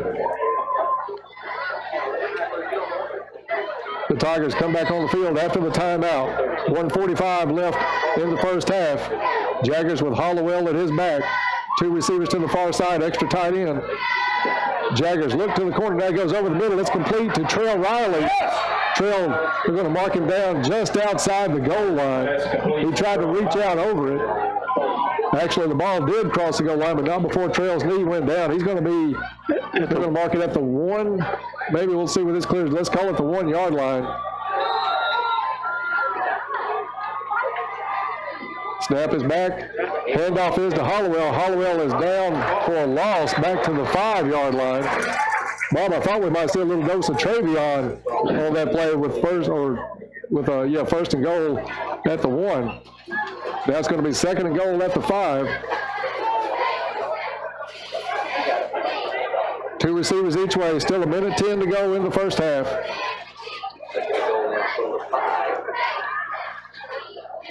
Snap is back. Jaggers rolls to his right, looks to the end zone. Nobody around. Now he throws And that one's knocked down by Graves County, incomplete. Brings up 3rd and goal for the Tigers. Bob Joby rolled to his right, but it just got too crowded that side of the end zone. Short side of the field, and he ran out of room. Eagle fans, on your feet, make some noise. Let's rock the house. 3rd down for Caldwell County. Jameer Riley, Derek Hollowell in the backfield with Jaggers. Handoff goes to Jameer. He pitches it back, and it's going to get in for the score, but it's going to be called back. Flags on the field. That's Trail Riley on the pitch back on the little flea flicker. Multiple flags on the play. But everybody with a flag threw a flag on that one. You look for a hold to be against Caldwell County. And it is holding Tigers. So penalties again coming at the most inopportune times, just like last week against Christian County. Penalty's going to mark it all the way back to the 15-yard line. It's going to be 3rd and goal for the Tigers from their own, or from the Graves County 15.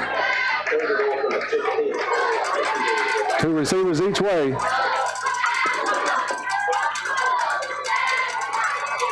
Graves County only showing a 3-man rush. We'll see if they bring anybody on this one.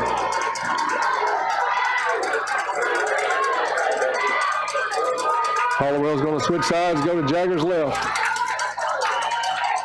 Jaggers drops back, and this one's blown dead. Play's been blown dead. And I think Caldwell County just did get the timeout as the play clock was ticking down near 0. So Caldwell County will take the timeout. But Bob, they had the opportunity. 1st and goal right at the 1-yard line, and since then it's just been back and back and back. They now have 3rd down and goal from the 15. 42 seconds left in the first half. But one thing Graves County has been able to do tonight, even though they've only put 15 points on the board, they've strung together several drives of 10 plays or better tonight. It's been up and down the field, and when Graves have looked bad, they've looked really bad, but when they look good, they're a pretty efficient offensive machine. We've had some highlights tonight, but we've also had some inopportune penalties, a couple of the personal foul penalties that we've just got to get rid of.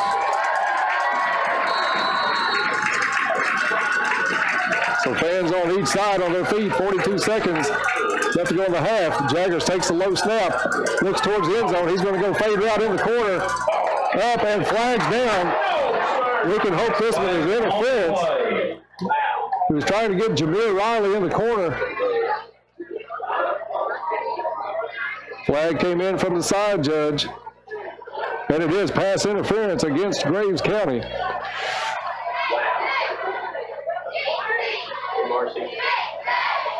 Jaggers threw up a jump ball for Jameer Riley. Pass interference against the Eagles. Jameer got the interference. That'll move the ball down to they're going to spot it at the 6-yard line.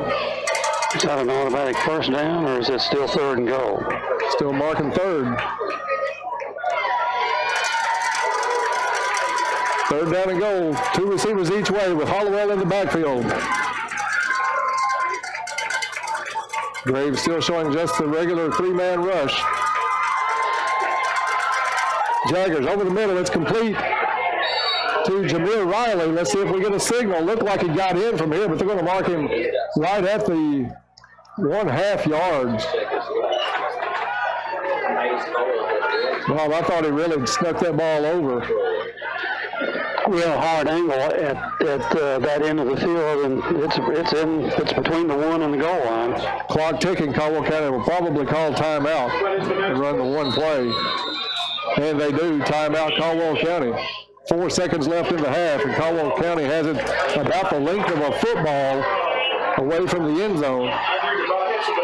Tigers looking to either take the touchdown lead or go into halftime tied. We're at 15 all right now.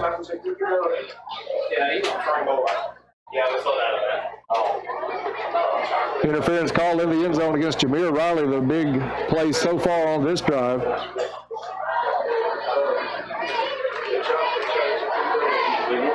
And Bob, in the past, last year, we saw Travion Samuel in some of these situations. Hollowell a big back on his own. That's one thing we don't have is a bruising back for that 1 yard gain. Caldwell County huddled up. We don't know which players they're going to send out with Joby. With the Tigers back out on the field, it's going to be Hollowell in the backfield. Caldwell County's going to send receiver each side. Double tight end set for the Tigers. It's Jaggers on the keeper. They did not get in. And no signal. They're going to stop them. What a fine defensive stand. And that's going to be halftime. We're tied at the halftime. As the push couldn't get it for Caldwell County. And the Tigers come up about the length of the football, short of a touchdown.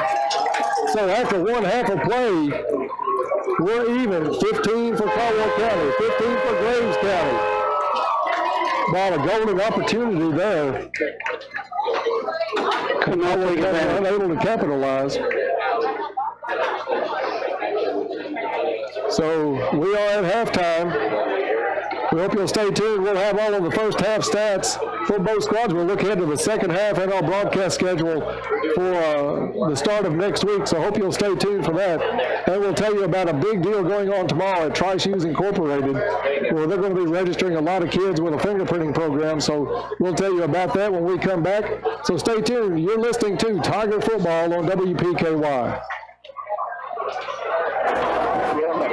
Sleep Lab offers diagnosis.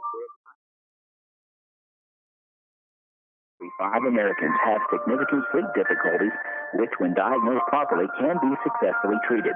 A few symptoms of sleep disorders include fatigue, morning headaches, impotence, frequent urination, irritability, memory loss, high blood pressure, and loud snoring. If you have some of these symptoms, we may be able to help you identify and treat them before they cause more serious health conditions. Caldwell Medical Center offers studies in lab and in your home depending on your insurance company's requirements. Call 270-365-0300 for more information. Seasons come and seasons go, but something that can remain the same is reliability. And here at McGregor Group Heating and Air, reliability and honesty are a few of our top priorities. So if you're looking for heating and air service, give us a call at 270-896-5044 or come visit us at 960 Varmint Trace Road here in Princeton. We're the company that you can take comfort in. Get into shape and feel good at Trilogy Performance Sports in Princeton. Trilogy Performance Sports offers a wide range of classes to help you reach your fitness and well-being goals. Trilogy Performance Sports offers yoga, gymnastics, sports training, team training, cardio kickboxing, and weightlifting. They have family discounts, and your first class is free. Come work out in a family-friendly environment. Trilogy Performance Sports is located directly behind Cash Express in Princeton. Open 5 a.m. to 9 p.m., 7 days a week. Be better than you used to be at Trilogy Performance Sports, Princeton. Telephone 270-601-1824. Have you been a victim of debit or credit card fraud? Farmers Bank and Trust can help lessen your risk of getting taken advantage of. As our customer, you have exclusive access to the security feature in our app that will allow you to turn your debit card off while you're not using it, then turn it on instantly when you need to use it. Keep your information safe. Log into our free app to use this feature, increasing the security of your information right now. Not a Farmers Bank customer? Come down. Let us set up your account and start protecting you from potential fraud opportunities. This is not a guarantee that your information will not be compromised. This is an increased security measure. Farmers Bank and Trust, member FDIC.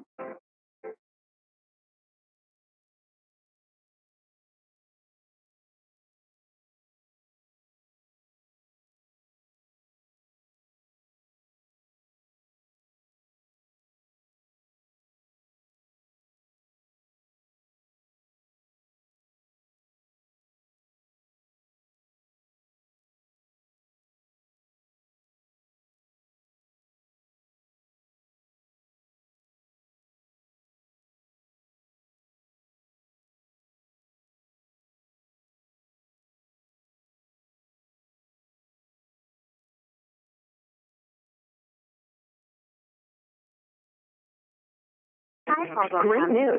Any size ice cold and refreshing soft drinks are still just $1.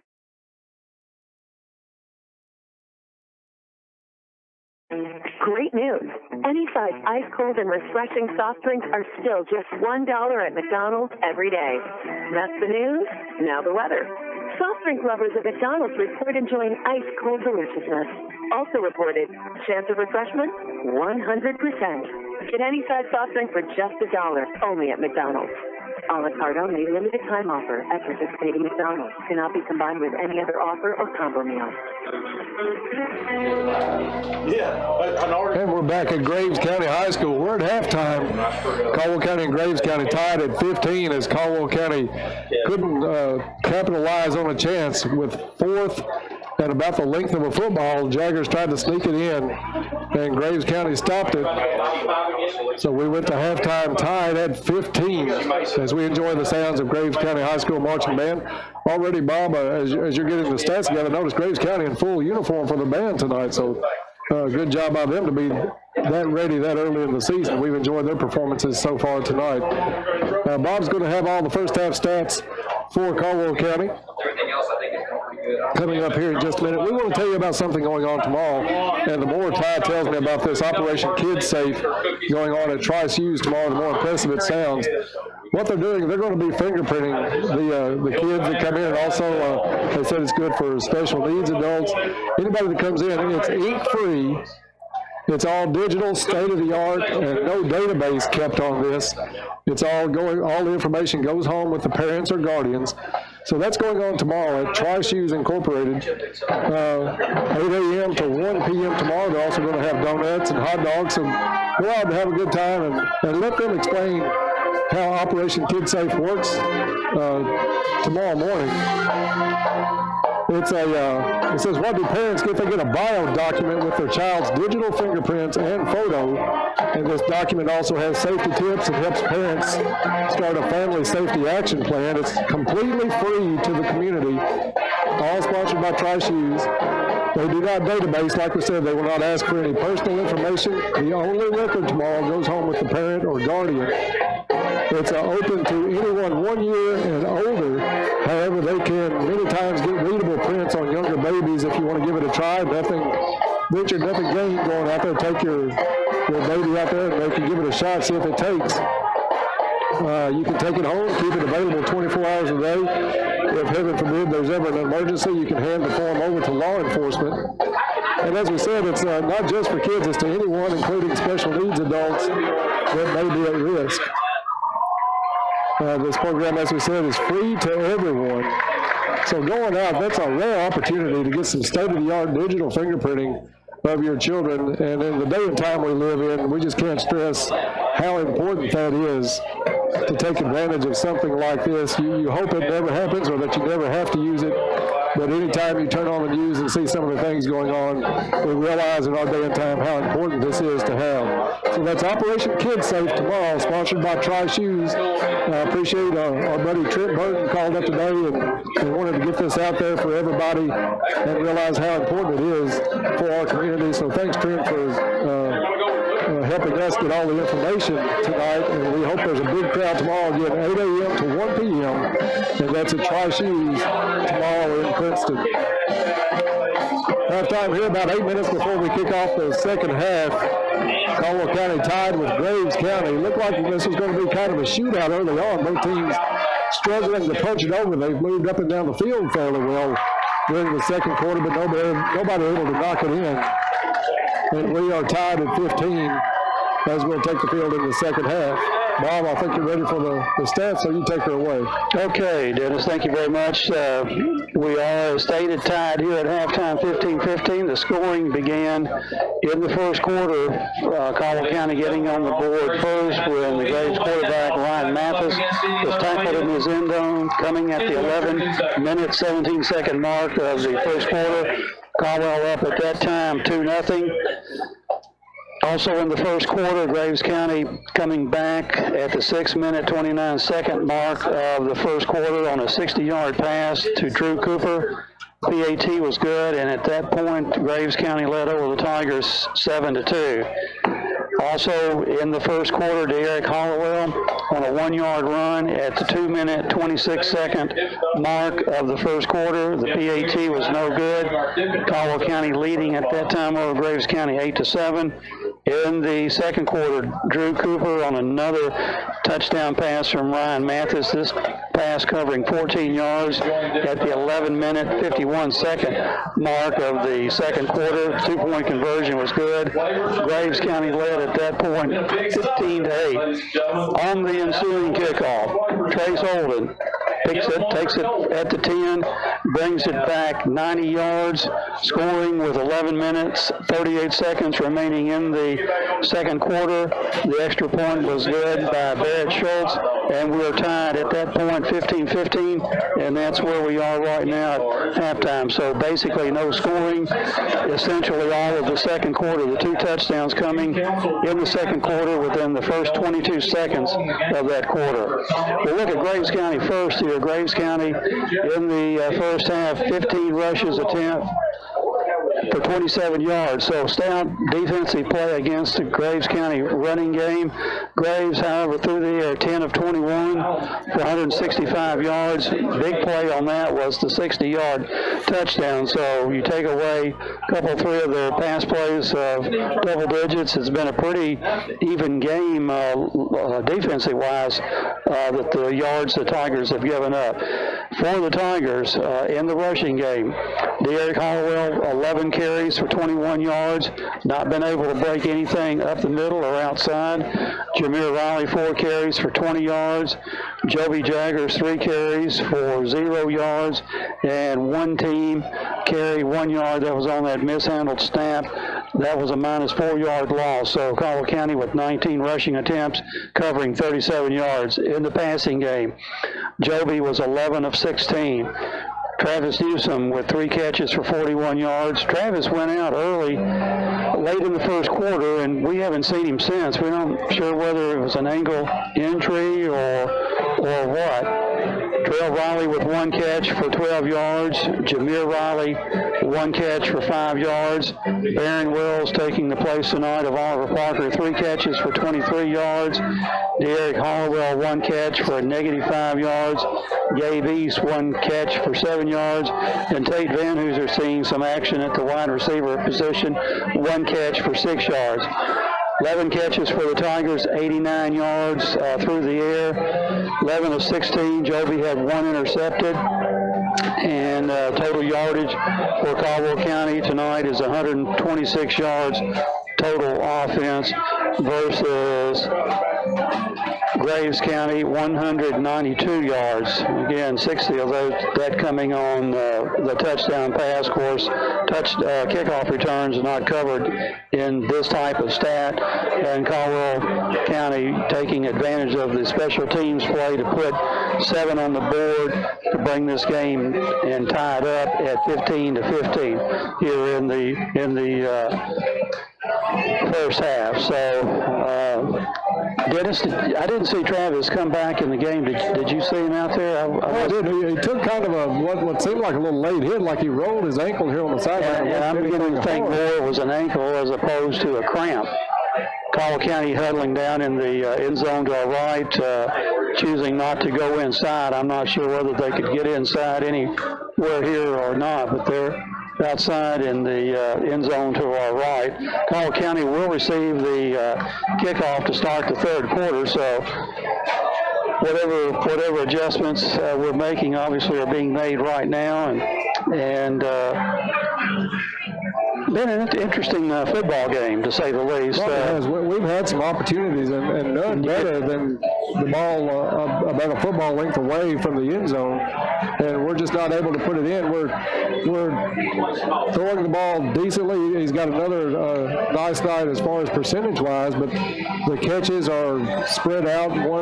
one reception for Trail, one for Jameer, I think, tonight. Those kids have to touch the ball more than that. We've got to find the way to get those kids the ball in some space, let them make some runs. The offense is just seems like they're spinning their wheels the first game and a half so far this season, not being able to really get on track with that offense, because we know they can score. We know they can score quick. They did it in the preseason game, of course, not against the competition they're facing here. We're facing a couple of 5A schools to start the year, so that does make a difference. There's some athletes on Christian County as well as here at Graves County, but the running game has been almost non-existent tonight for Caldwell County. Basically, maybe 2 carries for any significant amount of yardage. Caldwell County really getting a break when we took it over deep in Graves County territory on a mishandled punt attempt by Graves County. Punt only covering 3 yards, but we couldn't take advantage of it and opted to go for the touchdown there on the last play of the first half in lieu of a attempted field goal. And obviously the Lions were pinched at the center position, and we just couldn't budge them. It's tough to budge 240-pound guys up the middle when you know are we going to run it wide or are we going to try to go up the middle? But we chose the middle and got picked up a little bit of yard on the carry, but not enough obviously to get it into the end zone.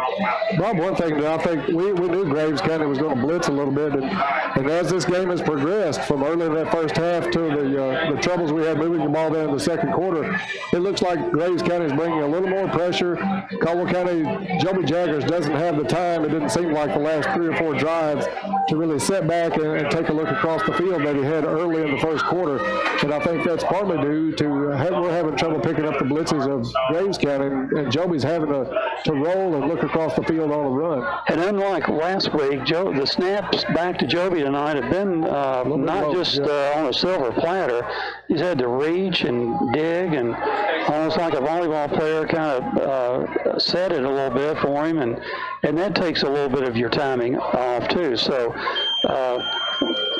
Tigers are now down getting loose. Just looking at Graves County, Dennis, I think they've in the second quarter went to the air almost 10 consecutive times, 10 passing plays, 1 rushing play. So what they're trying to do is get these little slant routes open, and if we ever break the blocking scheme of Graves County, we've been able to put a lot of pressure on Mathis, the quarterback, and forcing him to run. And twice in that first half, some of their yardage has come on 4th down plays when they've run twice out of punt formation. I haven't gone and figured that it's figured into the mix, but I haven't looked up to see how many yards those produced both times first down for Graves County. So if we can eliminate that possibility of running on 4th down, that would be to our advantage.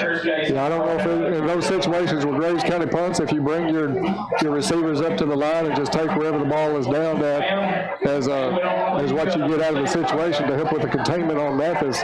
That may be some of the adjustments Coach Barnes is making here at halftime, but it's still got to come back to this offense. We've got to give Joby time to throw the ball, even though it was, 11 for 16, I think you said, in the first half. The percentage is good, but the yards aren't getting us up and down the field and keeping the drives going. At least one pass lost us 5 yards in the first half, so that's obviously going to take away from the stats. And we had a little time put back on the clock. Got about a minute and a half left as Coach Stallings comes back in to the we'll say cozy booth here in Graves County. A little time put back on the clock. We're about 1:14 away from kicking this one off, and Caldwell, as Bob said, will get the ball to start the second half as they want to toss and defer to the second half. So hopefully we can come out, put a little drive together, and get some big strikes. That's something we have had very little of the first 6 quarters of this season. We don't have that big play after the catch or that big breakaway run so far. Trace Olden made a good run on the kickoff. that went back for 90 yards. But from the line of scrimmage, we're making the catches, we're making the little 2-3 yard runs, but nothing is really getting broken so far for the Tigers. Back to what we're talking about, 20 of Graves County's 27 yards came on the 2 runs from punt formation. So you take those out of the mix, they've only rushed the ball 7 yards on 13 carries. And it was amazing that I heard Mathis was 10 for 21, I think. When they're making these drives up and down the field, the drives running 10, 12 plays or better, it seems, as you're watching the game, like he's really completing more than he is. Caldwell County has got good coverage. They've been able to put a little pressure on Mathis. But still, it's a fairly even ball game. We just got to get this offense on track here in the second half, and hopefully it'll carry over into next week against Hopkinsville as we finally start a homestand at Tiger Stadium next Friday night. You mentioned the drives, one 11-play drive, one 12-play drive for Graves County in that first half. We're set for third quarter action. Graves comes up. Pooch kick is going to be fielded by Graves County at the Caldwell County 44-yard line. The Eagles recover the onside kick, ladies and gentlemen. And that was a perfect onside kick as he hit the ball and went right into the ground and traveled the 10 yards, probably in the air off the first bounce. Graves County charged it, went up over everybody. And Graves County, the aggressor, as we start this second half, as they'll take over at the Caldwell County 43-yard line on the onside kick. And that hurt. That's a kick that had to be practiced over and over because it was executed with perfection.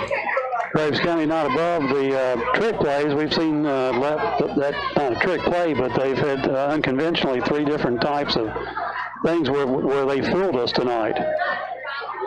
2 receivers each way. Mathis is going to take it on the keeper. He's up across the 40. Mathis on the keeper. And he gets down to about the 39-yard line.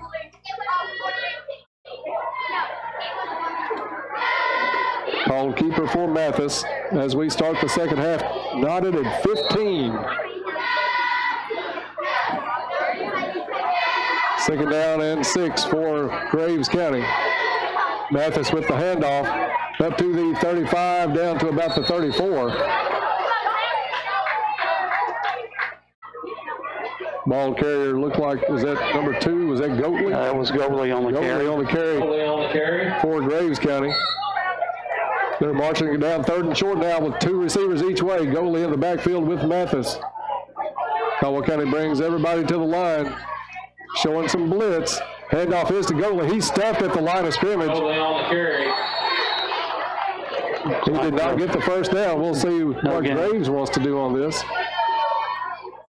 It's going to bring up 4th down and fairly short. A short 2. And this is where, as you talked about, Bob, there at the end of the first half, or at the end of halftime, rather, Graves County not above Mathis taking this play somewhere. They're going to stay in offensive formation. They come out of the punt formation. Snap is back. Caldwell County has it stuffed if they can keep the push, and Caldwell County holds. And the Tigers take over on the turnover on downs. Good stand by Caldwell County, as that was number 2, Cody Goatley, tried to pick up the first down on 4th and short. Caldwell County holds. East limps off on the sideline. Bob will keep an eye on him.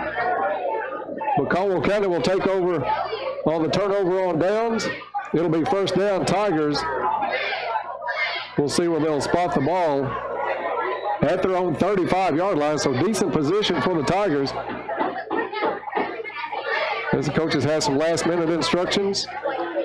Hollowell will be in the backfield with the Jaggers. They're going to be joined by Jameer Riley. Different formation. Trail now going to the other side, or going off the field.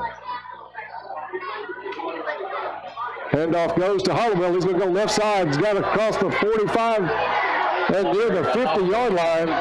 There's the kind of run we need to see out of Derek Hollowell. Hit the hole fast, got across the line, and picked up first down yardage all the way out to Caldwell County's 49-yard line.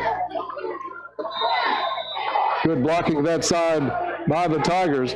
2 receivers set to the right with 2 backs in the backfield. This one's whistled dead. generally against the offense on these.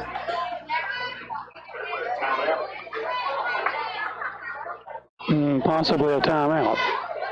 And maybe Graves County saw something they did not like. So it is timeout on the field. We'll keep it right here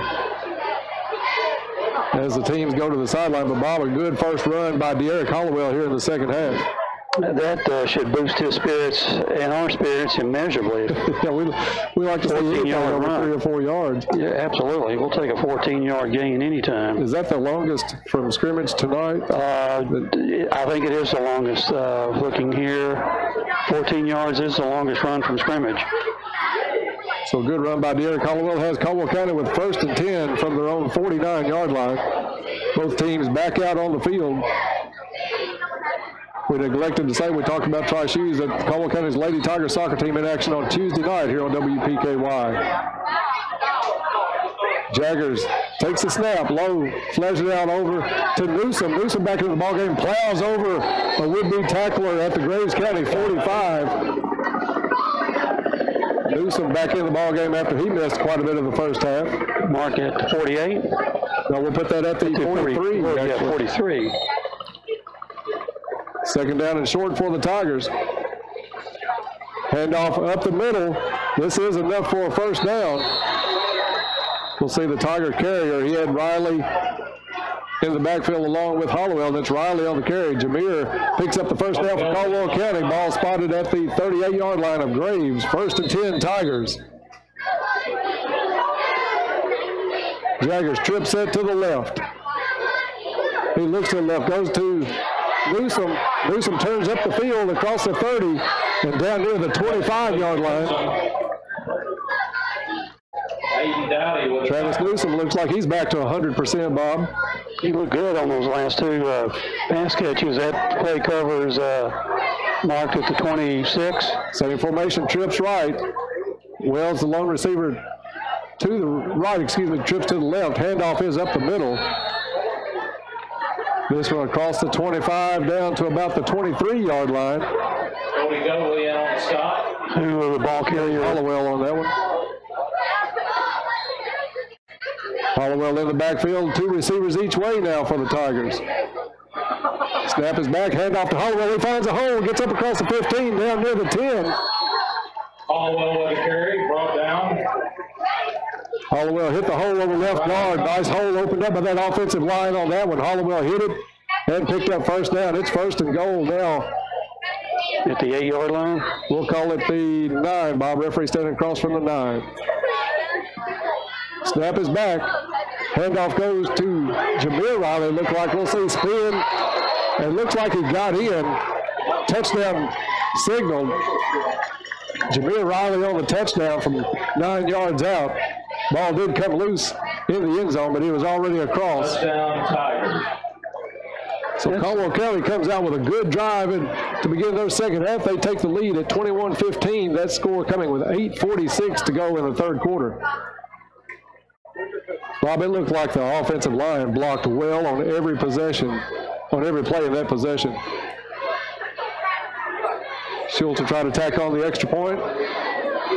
Snap is down. This kick is up, plenty of distance, and it is good. So with 8:46 to go in the third quarter, it's Caldwell County leading this one 22-15. We'll be back in 30 seconds. This is Tiger Football on WPKY.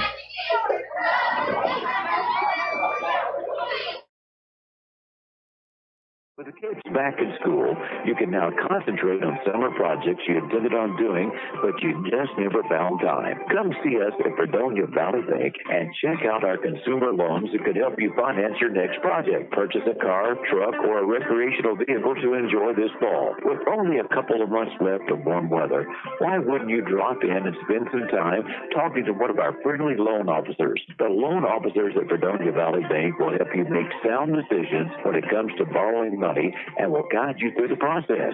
Fredonia Valley Bank is your real community bank, operating independently over 100 years, providing the people in our communities with the services they deserve. Located at 602 Cassidy Avenue, Fredonia, and 226 Commerce Street, Eddyville. Member FDIC and equal housing lender.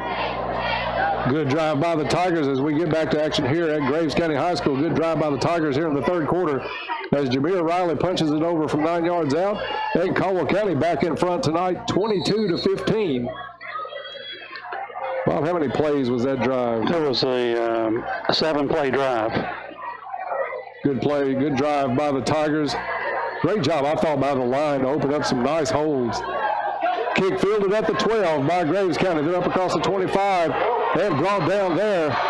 That was number 54. I think that's Shaheen. Elijah Shaheen, a freshman. It's going to be a dandy before he gets out of school. Very active on those special teams. He really gets down the field, throws his body around, and came up with the tackle. It'll put Graves County first and 10 from their own 26-yard line.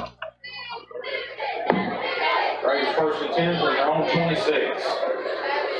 See if Caldwell's defense can hold here. Mathis will be in the backfield with number 1, Tavis Brown. 2 receivers each side for Mathis. Snap is back. He looks to the right, throws complete across the 30. Tackled by Jameer Riley. Drew Cooper. Cooper having a big night receiving for Graves County as that one goes out to the 33-yard line. Pickup of 7 on the play, second down and 3 for the Eagles. Graves back to their passing game right now. Cooper with 2 touchdown passes tonight for Graves County. Mathis single back in the backfield with him. 2 receivers each way. Handoff is up the middle, tackled from behind. That's Brown. Good tackle there by number 15, Ben Holt. Able to wrap up the ankles from the back. Pickup of marked at the 35, pickup of 2 yards. And bring up 31 for Graves County.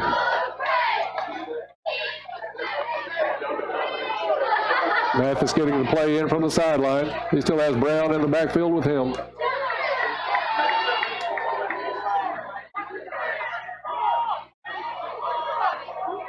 Caldwell County brings everybody to the line of scrimmage. It's going to be a keeper by Mathis. He's going to get thrown for the loss. He may have gotten back to the line of scrimmage, Bob, but that's it. No gain on the play for sure. I thought they'd wrap him up for a little bit of a loss, but they're going to put it back at the 35-yard line. So Graves County with a 3-and-out, and they will go with the punt. Oh, well, this is one of those situations where twice they have fooled us tonight, so it's not sure that they're going to punt it. You've got to have a spy, as we've seen so far on Mathis, especially after him keeping it a couple of times. And timeout's going to be called against Caldwell County, and I'm sure Coach Barnes is going to be on the sideline saying, wherever number 8 goes, we've got to somebody's going to have to spy on the up back, and somebody's going to have to spy on the kicker. Yeah, Mathis took it by himself the first time they fake punted and picked up the first down. Second time, snapped it to the up back, who basically ran the option, flipped it out to Mathis, and he was able to pick up, I think, if I remember right, about 14 yards, Bob, on that play to pick up a first. One carry for 6 yards tonight, and 1 carry for 14 yards. 20 of their rushing yards coming on 4th down. So we've got to watch these. Caldwell County not taking a chance on this one as they have it 4th and 1 and should pick up pretty decent field position if he indeed punts it. And he may, hopefully, for us, he'll recall his last punting attempt, which only covered 3 yards. So, yeah, maybe we can get some heat on him and force something like that to happen again. That's true. We would take it right here for sure. Caldwell County drops Trail Riley back at about his own 35-yard line. It's to the up back, and he's going to pick up the first down. Across the 35 to about the 37-yard line. It is first down, Graves County.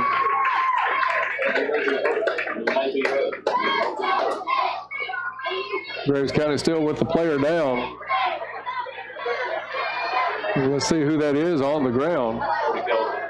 And it is the ball carrier, Cody Goatley. We'll see if this is a cramp situation or if he's really going to need some attention. Doesn't look to be a cramp. He's holding that lower, looks like right leg. Trainer's out with him. I'll tell you what, while he's on the field, let's take a 30-second break and be back, and we'll give you an update. You're listening to Tiger Football on WPKY.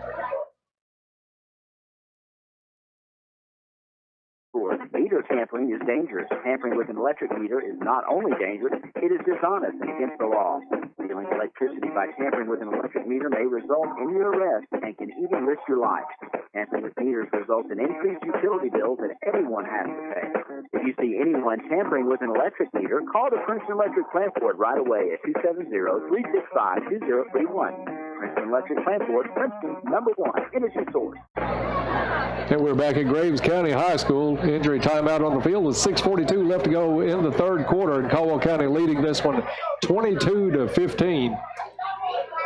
Goalie on the ground for Graves County. We hope this is just a cramp situation and not a checking for a possible knee injury. If they would don't want to speculate way down on the field right now, but Bob, third time tonight that Graves County has been able to pick up first down on coming out of a punt formation. And just right before that, we used one of our 3 timeouts. So goalie able to walk off the field, so that's a good sign. And we don't know whether it's cramp. It could be. Walking pretty gingerly. So Graves County will have it 1st and 10. Ball spotted at the Eagle 37-yard line.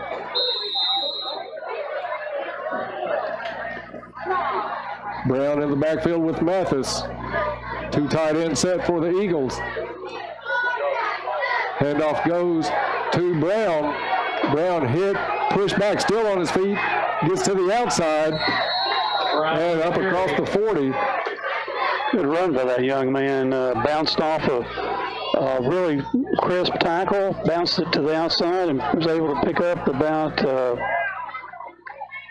3 yards on the play. He picked up something out of nothing. At one time, that bump pushed him back across the 35-yard line. 2nd down now for Graves County. Graves County set. Remaining on the ground here for this drive. Now they're back in pass formation. Throw by Mathis, overthrown. Coverage there by Jameer Riley. He was looking for Cooper. Pass intended for Drew Cooper. Cooper drew that matchup with Jameer Riley. Jameer and Trail both shut down corners. So decent coverage by Riley as Mathis had to really take it up high and try to loft it in over the pair. 3rd down and long now for Graves County, 3rd and 7. 6:17 left to go. Clock stopped on the incompletion. 2 receivers to the left. Mathis looks to the left, goes over. It's caught at the 45, turns upfield and down at the 49-yard line, but the run after the catch enough to pick up a 1st down. Riley Thompson. Thompson, the receiver on that one, as he picked that one up after the catch. It's 1st down Graves County at their own 49-yard line. Another Eagle, 1st down. So Brown in the backfield, 2 receivers each way this time for Graves. Mathis takes and looks to his right. He's got some trouble, flings it. It's going to be overthrown. He just threw that ball away. It's good pressure by Mitchell Harrelson.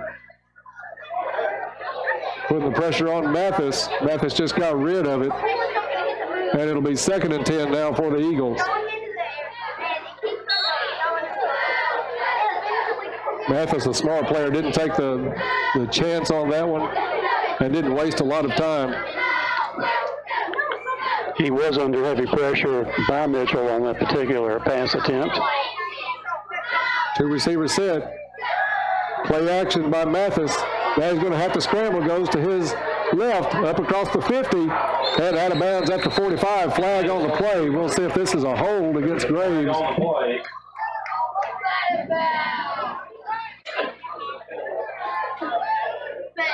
Mathis picked up yardage down to about the 45 of Caldwell County. Blocking the back by Graves County. Against the Eagles. And a big break for the Tigers. Spotted all the way back at the Eagle 39-yard line. And brings up 2nd and 20 for the Eagles. Mathis is going to send Cooper into a 3-receiver set to his left with Brown in the backfield. 1 receiver far side for Graves County. Mathis drops back, has time, looks the field over. He's going to try to go long, and this was going to be picked off by Caldwell County at the 30. That's Trail Riley. Mathis just floated one up there, looking for number 7, looking for Nelson Browning. That one got a little air under it, and Trail able just to camp out under that one, bring it down, turnover Graves County, the interception by Trail Riley. Gives Caldwell County the ball at their own 31-yard line, leading this one 22-15 with 5:20 left to go in the third quarter.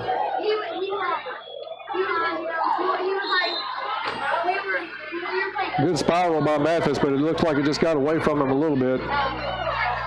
And now Jaggers has his squad out with trips to the right. Handoff goes to Hollowell, finds a hole on the left side. He's up across the 35, the 40, breaks it all the way out across the 45, and keeps the legs turning to about the 47-yard line. A couple of good runs this is quarter by De'Eric Hollowell. It's his 3rd productive run in this quarter. Marked at the 48, 17-yard run that time. And Bob, they're running behind Big Ben Thompson. Luke Stallings holds opening up on that side.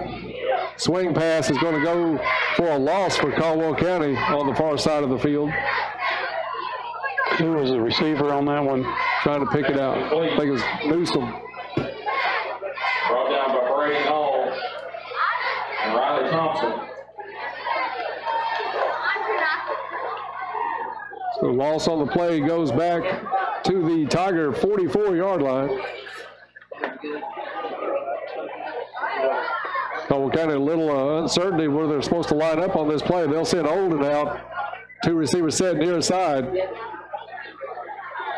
Jaggers drops back over the middle. It's complete to Newsom. He stays on his feet across the 40, up on the 35, 30, and brought down inside the 30. That's complete to Newsom. Good job by Travis Newsom to keep his feet. Took a pretty good hit around the 45-yard line.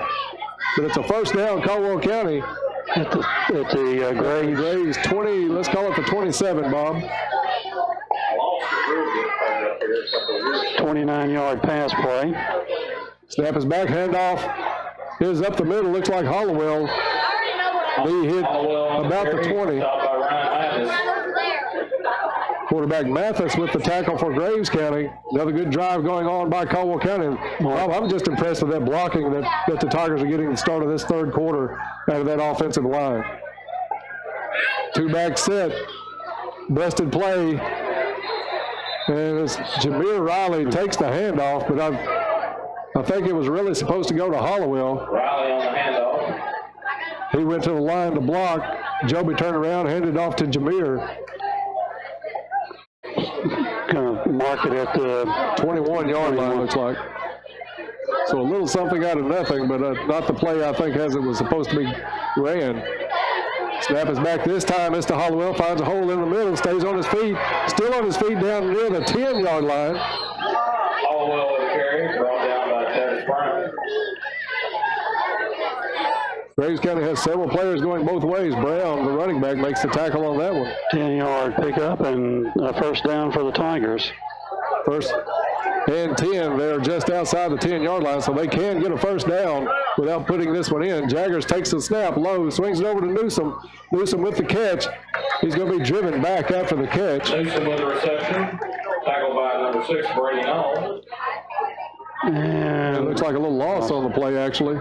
Back to about the 12-yard line.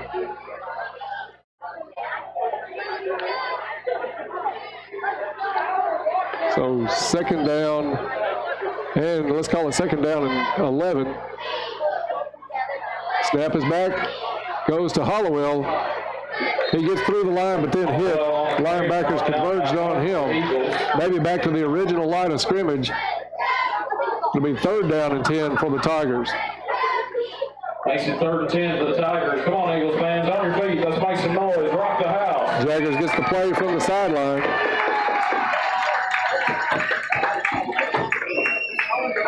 He's going to have Derek Caldwell in the backfield. 2 receivers each way. Jaggers drops back, looks to the end zone. Now he's going to keep it himself, takes off up the middle, and he's going to get in. Joby Jaggers with the keeper right up the middle. Touchdown Tigers. Good coverage by Graves County on the receivers. Hole opened up for Jaggers. He took off with it and took it to the house. Jubilation down there by the Tigers. That was you got Pat Joby on the back for being able to think on his feet that quickly. Wide open for him as he cut up back up the middle of the field. Yeah, he went in untouched from 10 yards out. Schultz will try to tack on the point after. Snap is down, kick is up, and this one's going to be no good. Extra point is no good. The Tigers.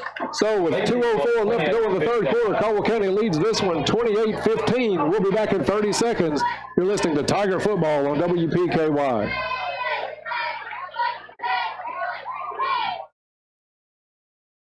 When the lights go out, do you know how often Pennywell Electric thinks about you? 24/7. August is our birth month. Can you believe we're 81 years old? And for all that time, we've been member-owned. For 81 years, Pennywell Electric has done more than just keep your lights on. We're your neighbors.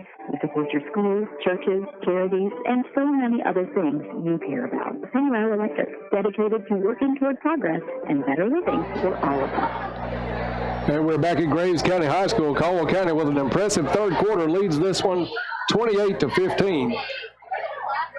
And Bob, I'm beginning to wonder if Coach Barnes gave a kind of a come to Jesus meeting at halftime there in the end zone tonight, because Caldwell County has come out of this 3rd quarter. The blocking by that line has been great. The decisions by Jaggers has been good. And Derek Hollowell with some big runs in that 3rd quarter as Caldwell County has picked up their 2nd touchdown of the quarter. The lights have come on. Certainly for the Tigers here, outplaying Graves County in this 3rd quarter after mishandling the opening kickoff of the 3rd quarter. A lot of these runs over the side were Big Ben Thompson's manning that line for Caldwell County. I'm sure he's not the only one opening the holes, but a good job on that side of the line. And defensively, Caldwell County has held Graves County well this quarter. Schultz puts this one in play. It's a nice kick. It's going to be fielded at the 8-yard line by Graves County. He's up across the 20. 25 goes down there, and some loose turf, it looks like, in that section of the field from the 1st quarter. And it'll be 1st down Graves County at their own 25-yard line.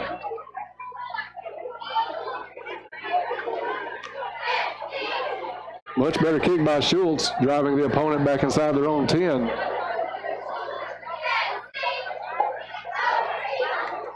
So 1st and 10 from the 25 for the Eagles. Kind of a bend but don't break situation for the Tigers in that 2nd quarter with Graves County, but looking good so far here in the 3rd. Mathis in the backfield, drops back, looks the field over, has some time. In and out of the hands of one receiver, almost into the hands of another receiver, but incomplete.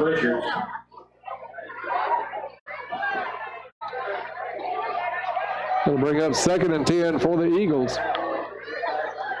Clock stops with 1:50 to go in the 3rd. Marked at the 25, Dennis. Yes, yeah.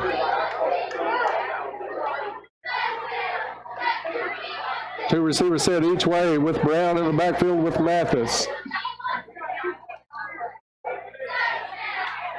Mathis quickly to the right side. It's complete to Cooper. And Cooper out of bounds, but looks like enough for a 1st down. Cooper, a tough receiver to cover. Looks like his routes have been really precise all night, Bob. I think that was Jameer in coverage over there. Jameer, one of the better defensive backs in the West Kentucky. And Cooper having a big night. Not quite a 1st down. It's going to be 3rd down and short for Graves County. Cooper's the receiver to the far side of the field. Brown in the backfield with Mathis. Two receivers right, two left for Graves County. Keeper by Mathis. He gets a block. Comes this way. Pursuit picks him up, though. And he goes down. I think he lost yardage on that one. He had a good initial block, but that was number 3 for Caldwell County. That is Dylan Cavanaugh with a nice hit.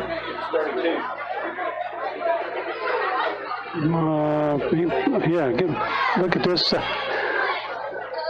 Looked at the 33. I thought we're going to give him a loss of 1 on that play. Okay, here's an eventful fourth down. Let's see what tricks they pull out of the bag on this one. Couple of wide receivers to the right for blocks. Snap is back. He does put this one in the air. Nobody back for Caldwell County. That's what we talked about at halftime.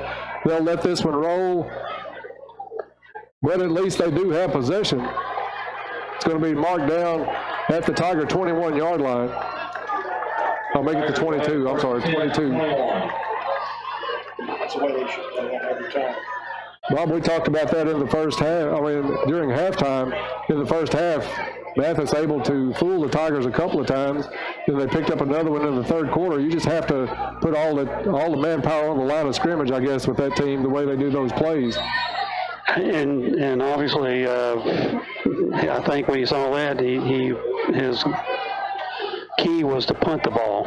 Handoff goes to Jameer Riley, tries to bounce it outside. He's going to lose a yard or two on the play, back to the 20.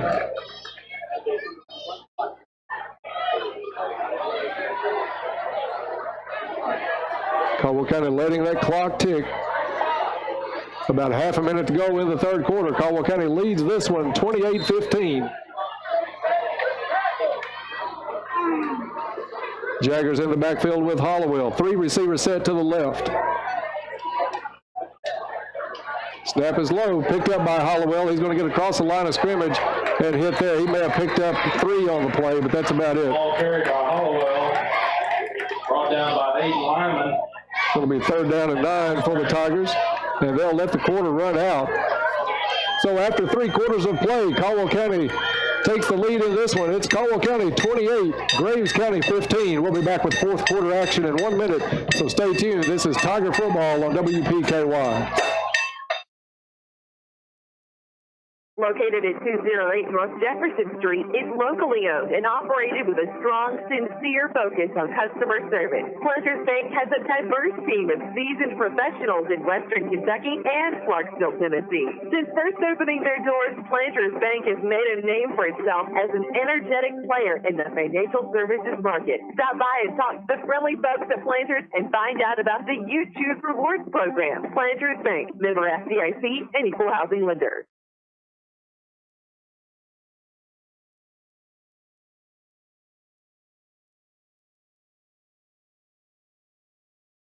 Porter Gas Company is a full-service local and family-owned propane company offering services in Princeton, Cadiz, Madisonville, and Murray. Right now, Porter Gas is offering specials on propane. Porter Gas offers Holland and Napoleon grills, Dixie choppers, and they also have Red Max weed eaters. Contact Porter Gas Company today for all of your residential, commercial, and agricultural propane needs. Porter Gas Company, a family tradition of service since 1951. Back to Graves County High School. Ball spotted at the 22-yard line. 3rd down and 9 for Caldwell County. Caldwell going right to left in this fourth quarter on your radio dial. Jaggers, one back in the backfield. That's Hollowell. He drops back, looks up the field, complete. I think that's Wells' far sideline, and he picks up the first down. Wells with reception. Bob, pretty impressive play by Barron Wells tonight, filling in for Oliver Parker. Nice grab. Has not dropped a pass all night. Ran a good crisp route, went out, turned, ball was there, and he pulled it in, went out over the sideline. First down, Caldwell County. We have a player down, and it looks like cramp situation. You got Hollowell trying to stretch out one of the Tigers. Cramp situation's not as bad as last week in the second half at Christian County, but still a little bit more than what either coach would like to have. As you've got to stretch or stress to these players the need to hydrate starting about Tuesday or Wednesday for these games.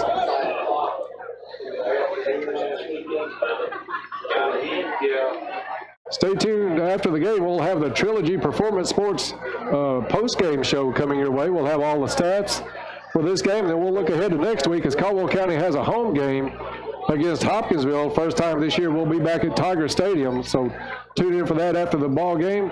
It's the Trilogy Performance Sports post-game show coming your way.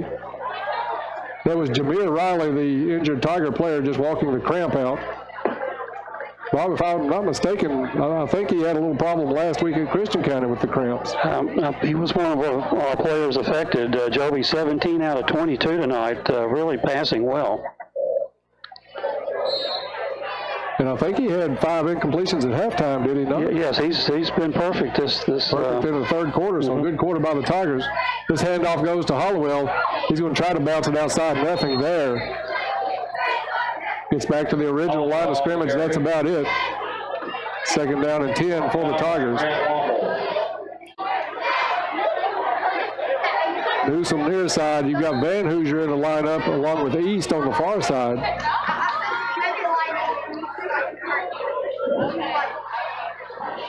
And when you have a running game, hopefully that's effective. We can get it going. It eats up clock.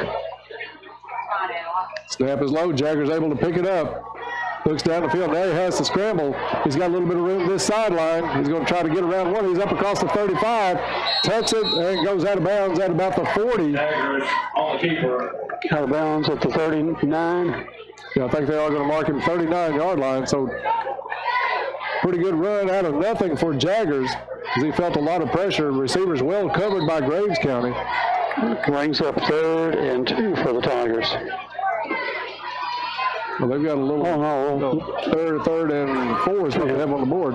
Pass is complete to Newsom at midfield, and he's pushed out of bounds. Good play by Travis Newsom. They're going to mark him right at midfield.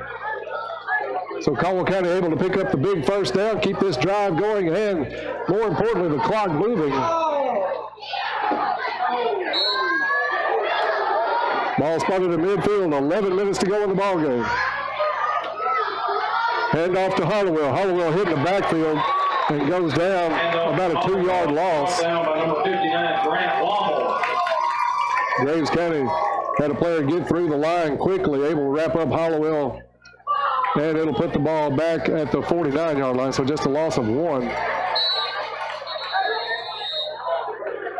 8th play in the drive coming up for Caldwell.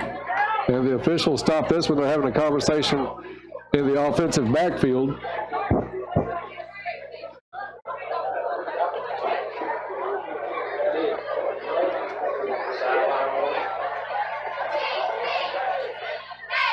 Sideline warning, Caldwell County. Wells is the receiver on the far side. You've got East and Newsom near side. Trell Riley also receiver far sideline. Jaggers is going to roll to his left, looks up the field, throws out of bounds, incomplete. That play had great pursuit by Graves County from the get-go. Jaggers not able to find much on that one, did the right thing, threw it out of bounds. And it'll bring up 3rd down and long now for the Tigers. Makes it 3rd and 11 for the Tigers. Come on, Eagles fans, on your feet. 2 receivers each way with Hollowell in the backfield. Jaggers has to pick up 11 for the first down. Got to get to Graves County 40-yard line. East and Newsom near side.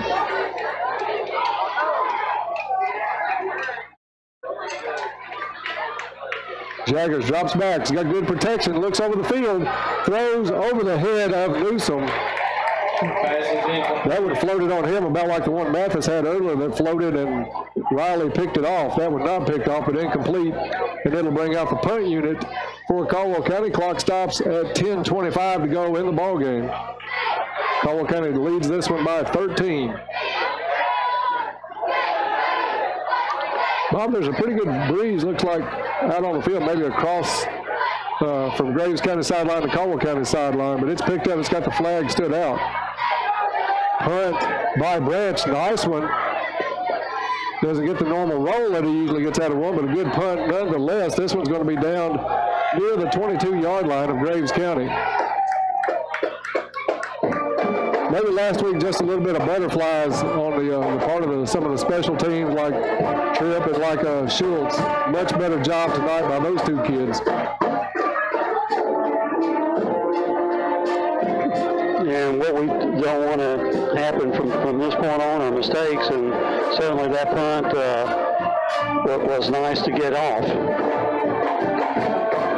So it'll be Graves County ball, 1st and 10 from their own 22-yard line. Caldwell looking to go 1-1 on the season and drop Graves County to 1-1 on the season.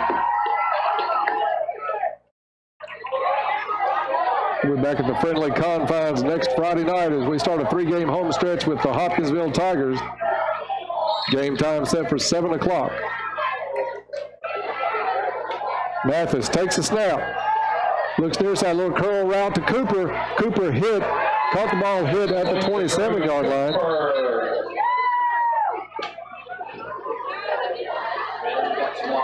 Looks like a flag on the play. Flag on the play.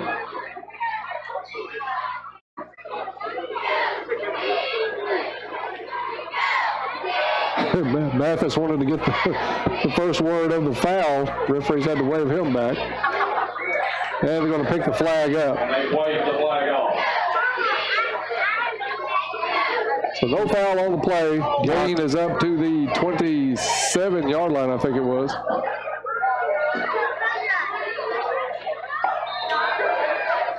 So 2nd down and 5 for the Eagles. 2 receivers right, 2 to the left. Mathis drops back to throw, looks the field over. He's going to go long. Got a player open, and it's caught in Caldwell County territory. Nice pass before he's brought down at the 40. I think that was number 7, Nelson Browning. And that was probably the best pass that Mathis has thrown tonight. Browning was open, and Mathis laid it in on stride. They get it down to the Tiger 38-yard line.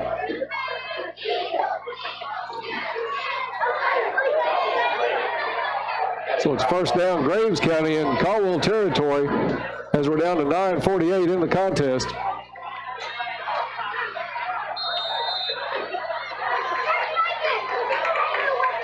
Mathis takes a snap. This one sails on Mathis well over the head of Cooper, incomplete. That's incomplete. Bob, it looks like Graves County is just all but gone away from the run. And you would expect that being down 2 touchdowns. So quite a bit of time left on the clock, but it looks like they've abandoned it altogether. Mathis is now 15 out of 31. Travis Brown in the backfield with Mathis. He drops back again. Looks to the near side. This one maybe tipped at the line of scrimmage. Went down Cooper in the neighborhood, but just barely.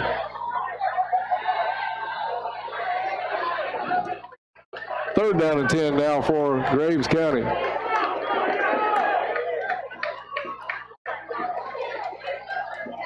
I'm not sure if that one was tipped or if Mathis double clutched it, but it looked like he threw it right into the ground. Slipped out of his hand or something. Odd looking pass. 2 receivers both sides for Mathis. He quickly comes right side to Cooper. Cooper catches at the 39, tripped up on a nice play by Trail Riley. But it will bring up 4th down. Ball spotted at the Tiger 35-yard line.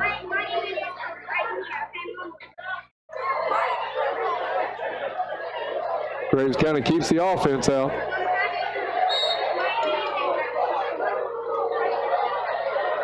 A stand by right here by Caldwell County will go a long way in this one. Graves County is going to send trips to the left, Cooper to the right. Trail Riley in coverage on Cooper. Mathis quickly rolls to his left, looks down the field. He had some room, turns up, throws complete, and it's enough for a 1st down. Nelson Browning with the catch. If he hadn't made the throw, Bob, he could have ran it for the 1st down. He had a lot of space on that far side. And it's a Graves County 1st down, as this is a good drive by Graves County down to the Caldwell County 24-yard line.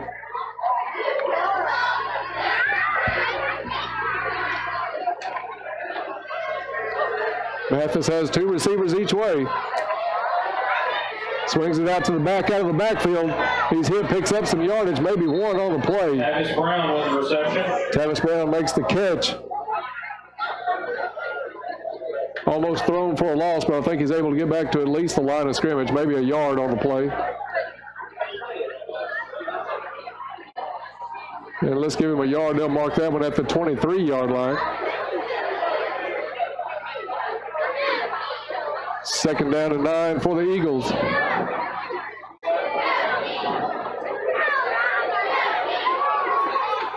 Two receivers bunch set on the left. Mathis changes the play at the line.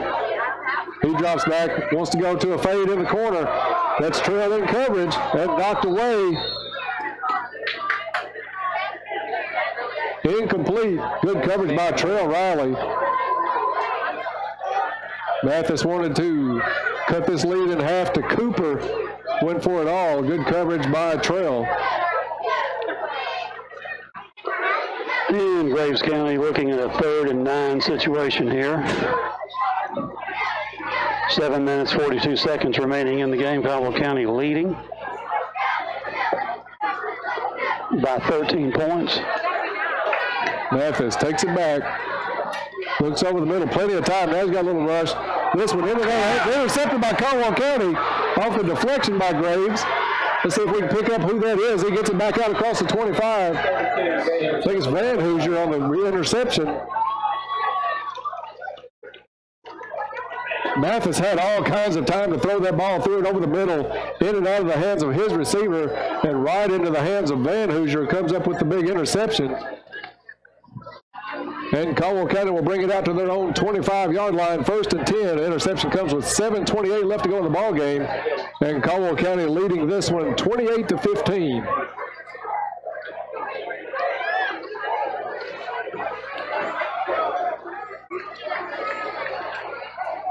Got Trace Olden in far side for Caldwell County. Newsom near side. Jaggers takes it, hands off to Hollowell.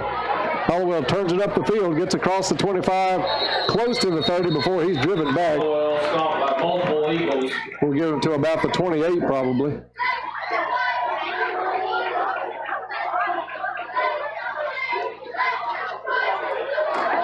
Marked at the 28, 3-yard gain there, and the clock continues to run.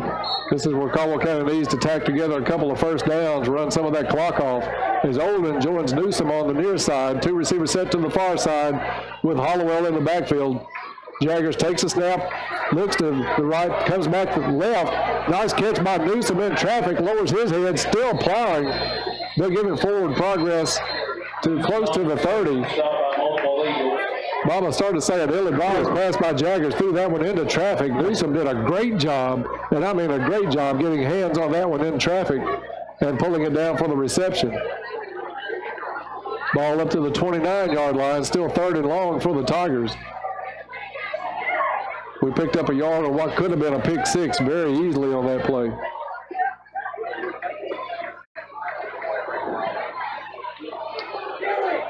Trace Olden with Newsom. They're going to be joined by East.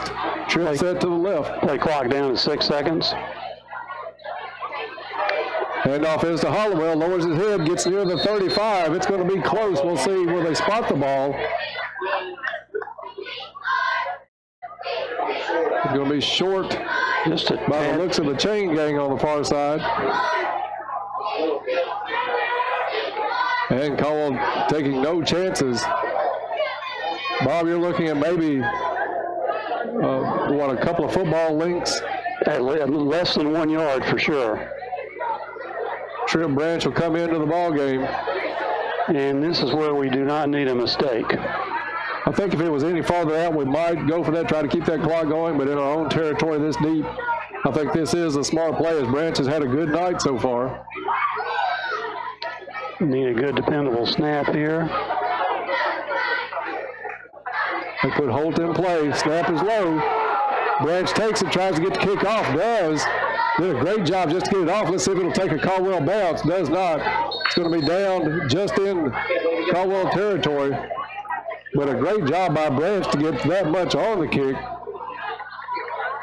Snap low. He was unable to catch it cleanly, has to pick it up off the ground, dodges a tackler, and then gets the kick off. But Graves County will take over at the Caldwell 49-yard line with 5 minutes even left in this ball game. Caldwell County up 2 scores, 2 possessions. 28-15 Tigers. Game was knotted at 15 with about 11 and a half minutes to go in the second quarter and stayed that way through halftime. Mathis drops back, looks to pass. Now it's going to be a lot of passing by Graves. He turns around, picks up and runs, gets tripped up from behind by number 63 on the tackle. That's Devin Kilgore.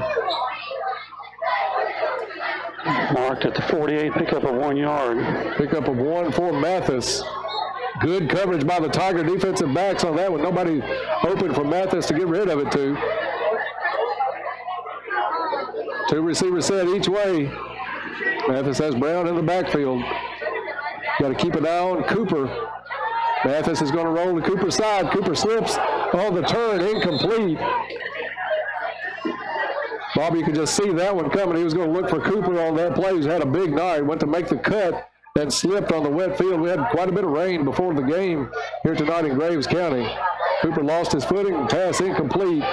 And it's 3rd down and 9 now for Graves County.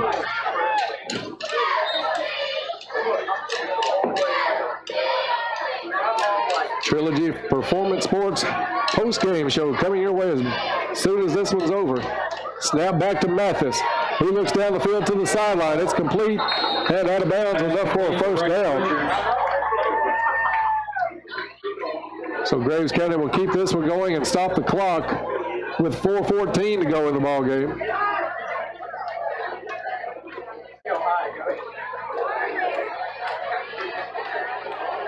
Bob, someone maybe second guess that call by Caldwell not to go for it, but I still think that's the right call. All day long. With that field position. I know it was less than 1, but we've had trouble on less than 1 on a couple of goal line attempts tonight. And what we were wanting on that play was no mistakes, and we had where the snap was low and mishandled a little bit. Ball over the middle, thrown and knocked away. Nice defensive coverage over there by Jameer Riley. Intended for Browning on the play, incomplete. It'll be 2nd and 10, Graves County. From the Caldwell County 38-yard line.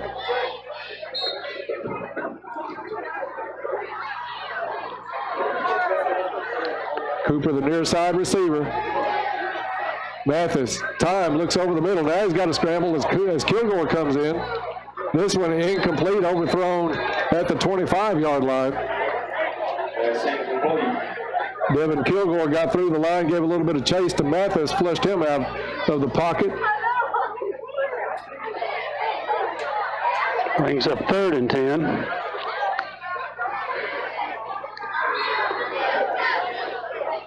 Trail Riley still covering Cooper on the near sideline. Dylan Cavanaugh goes for coverage on the far side, swaps up. Mathis in the backfield, takes a snap, looks this side. He's got Cooper at the 30, still on his feet, still trying to get loose from Riley. Holt comes in and tries to finish it off, but not until it's a first down on a big 3rd and 10. So Graves County keeps the drive going with 3:53 on the clock as they move the chains. Caldwell unable to get off the field. Graves County has it now, 1st and 10. Mathis, far sideline, it's complete at the 15. Spin move gets him inside the 10. That's complete for Race Richards. And that's going to be enough for another first down. It's 1st and goal, Graves County. First down. This one's not in the books yet by any means. Graves County still with 3.5 minutes to go on the clock for the game, but Graves County could make this very interesting. Mathis has 2 receivers each way. Gets the blitz, throws this one up. It's going to be incomplete. Caldwell County sent everybody on that one. Les Bashir, one of the ones in the backfield, along with your guy, Travion Samuel, putting the pressure on Mathis. Mathis hadn't any sooner caught that ball out of the shotgun that he saw 2 or 3 white jerseys. He had some company, yes. Second and goal now for Graves County. Cooper split out wide right. Mathis is going to keep him himself, goes to the corner. And out of bounds. About the 4. Mathis on the keeper. I think they're going to give him down to about the 3, Bob. Clock stops with 3:11. Caldwell leading this one 28-15, but Graves County knocking at the door. 3rd down and goal.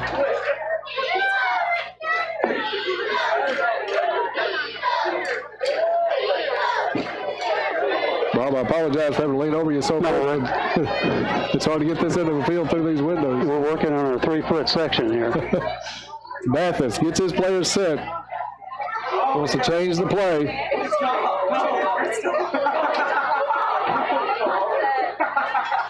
Now he's back set. Looks like Graves jumped on that one. Let's see who's called on. Graves procedure, I would think. Let's see if he was drawn off. I thought Graves obviously jumped too, but we'll see what the call is. Offside against the Tigers. And the call goes against Caldwell County. So that'll put it down just inside the 2. 3rd and goal.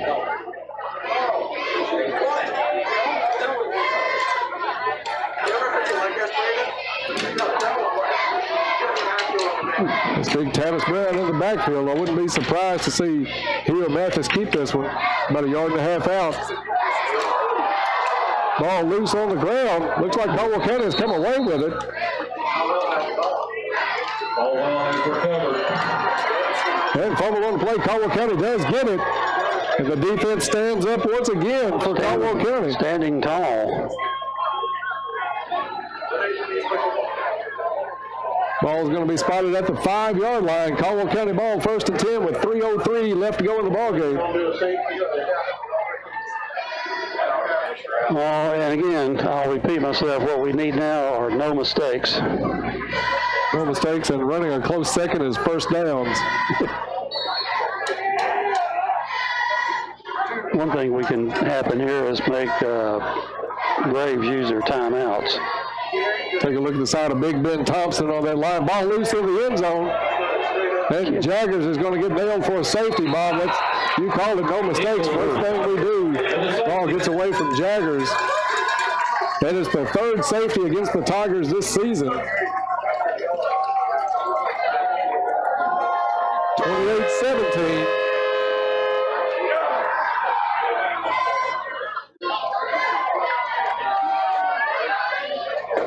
And Caldwell County will have to give it back to Graves County. 2:56 left in the ball game.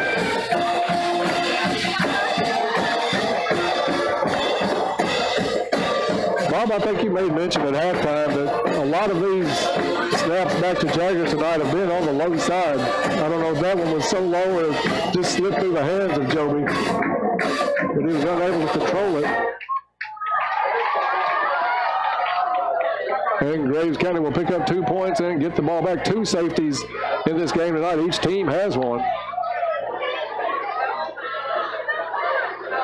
Even with a touchdown 2-point conversion, they only cut the lead to 28-25. So we definitely have to handle this kickoff and not let them have any long return.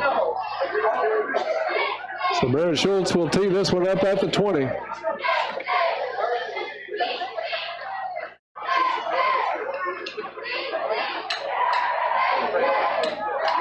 And Graves County will send Mathis back onto the field. Trying to make a late rally for the Eagles.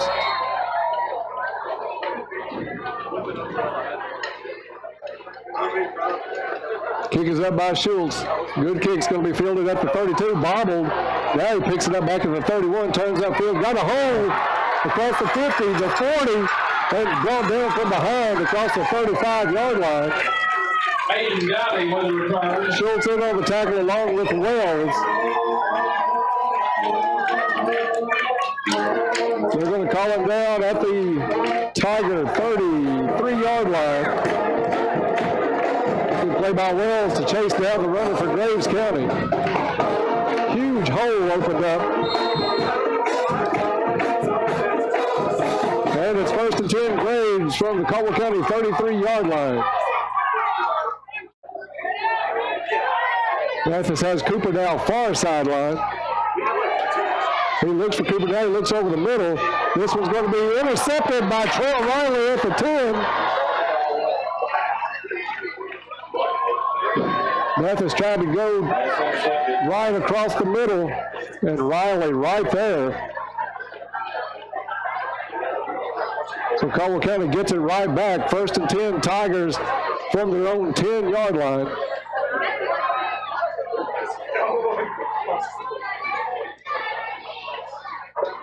Bob, same thing applies here. 2 minutes and 42 seconds of error-free football will go a long way. What more excitement did we have in the last minute and a half of the game? Tremendous interception that time by Trail. Went high to snag it, going into coverage. Second one tonight. Graves shows blitz. Handoff goes to Jameer Riley. Flag on the play.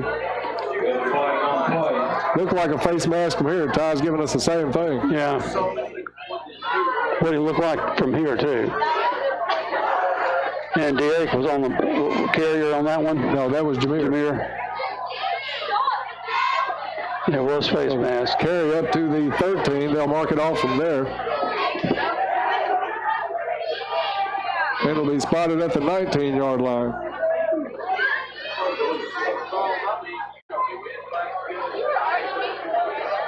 Brings up, is that 1st and 1? A first down and a long one. Yeah, we'll call it that.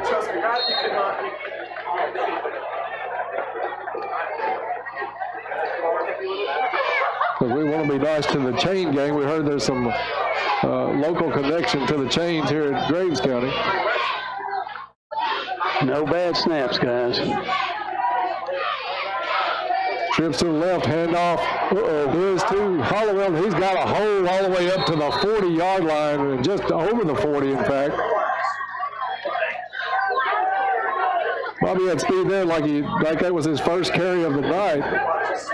And he's been a workhorse tonight. That ball is going to be spotted at the Caldwell County 43-yard line. Nice run by De'Eric Hollowell. He hits a hole as quick as just about anybody we've seen in our 4 years at this job. I think we want to run the ball now, Dennis, and make them use their timeouts. Caldwell County still a 2-possession lead. Jaggers hand off to Hollowell. He picks his way across the 45 to the 46. Flag in the backfield. Caldwell carries down the multiple Eagles. We'll see what this flag is back in the neighborhood of Jaggers. That's a hold against Caldwell County. Holding against the Tigers. 1:57 as we're under 2 minutes to go. Caldwell County still leading this one 28-17. The penalty is going to move Caldwell County back to their own 31-yard line.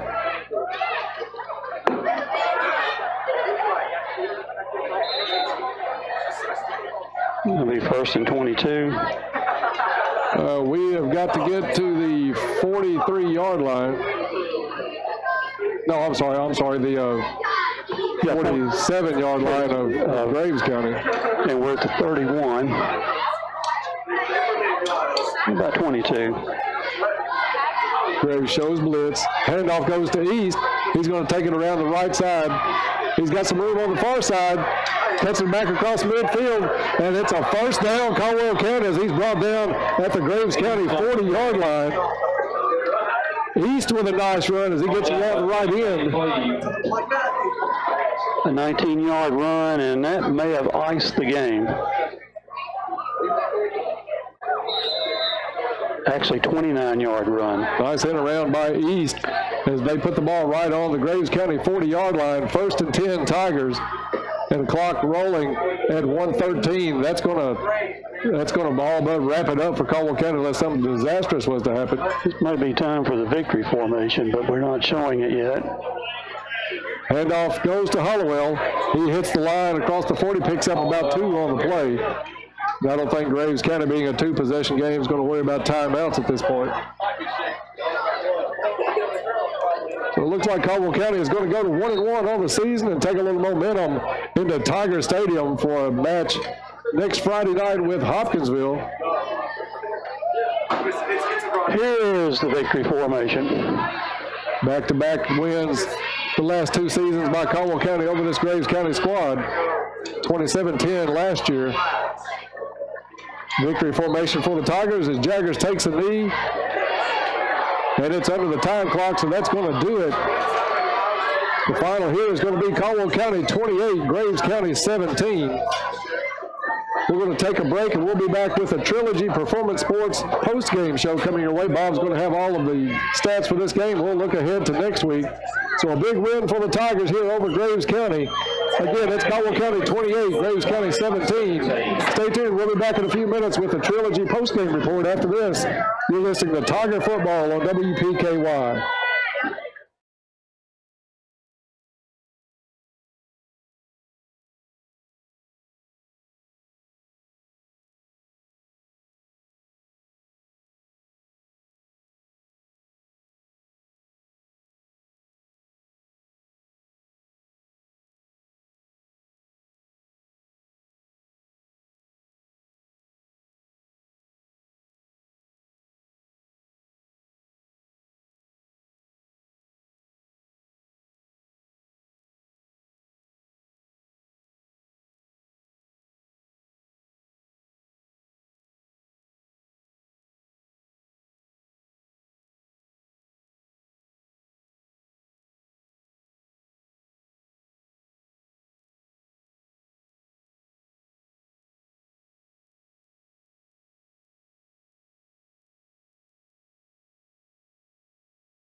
Hello, this is Gloria Smith with the law office of Jeff Russo.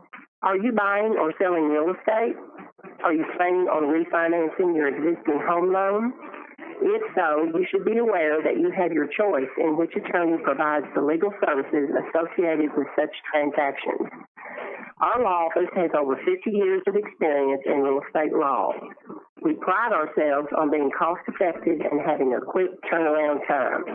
If you're in need of such services, call us today at 365-2763 or find us on the web at www.jeffrussolaw.com. We are located in downtown Princeton on the east side of the courthouse. This is an advertisement.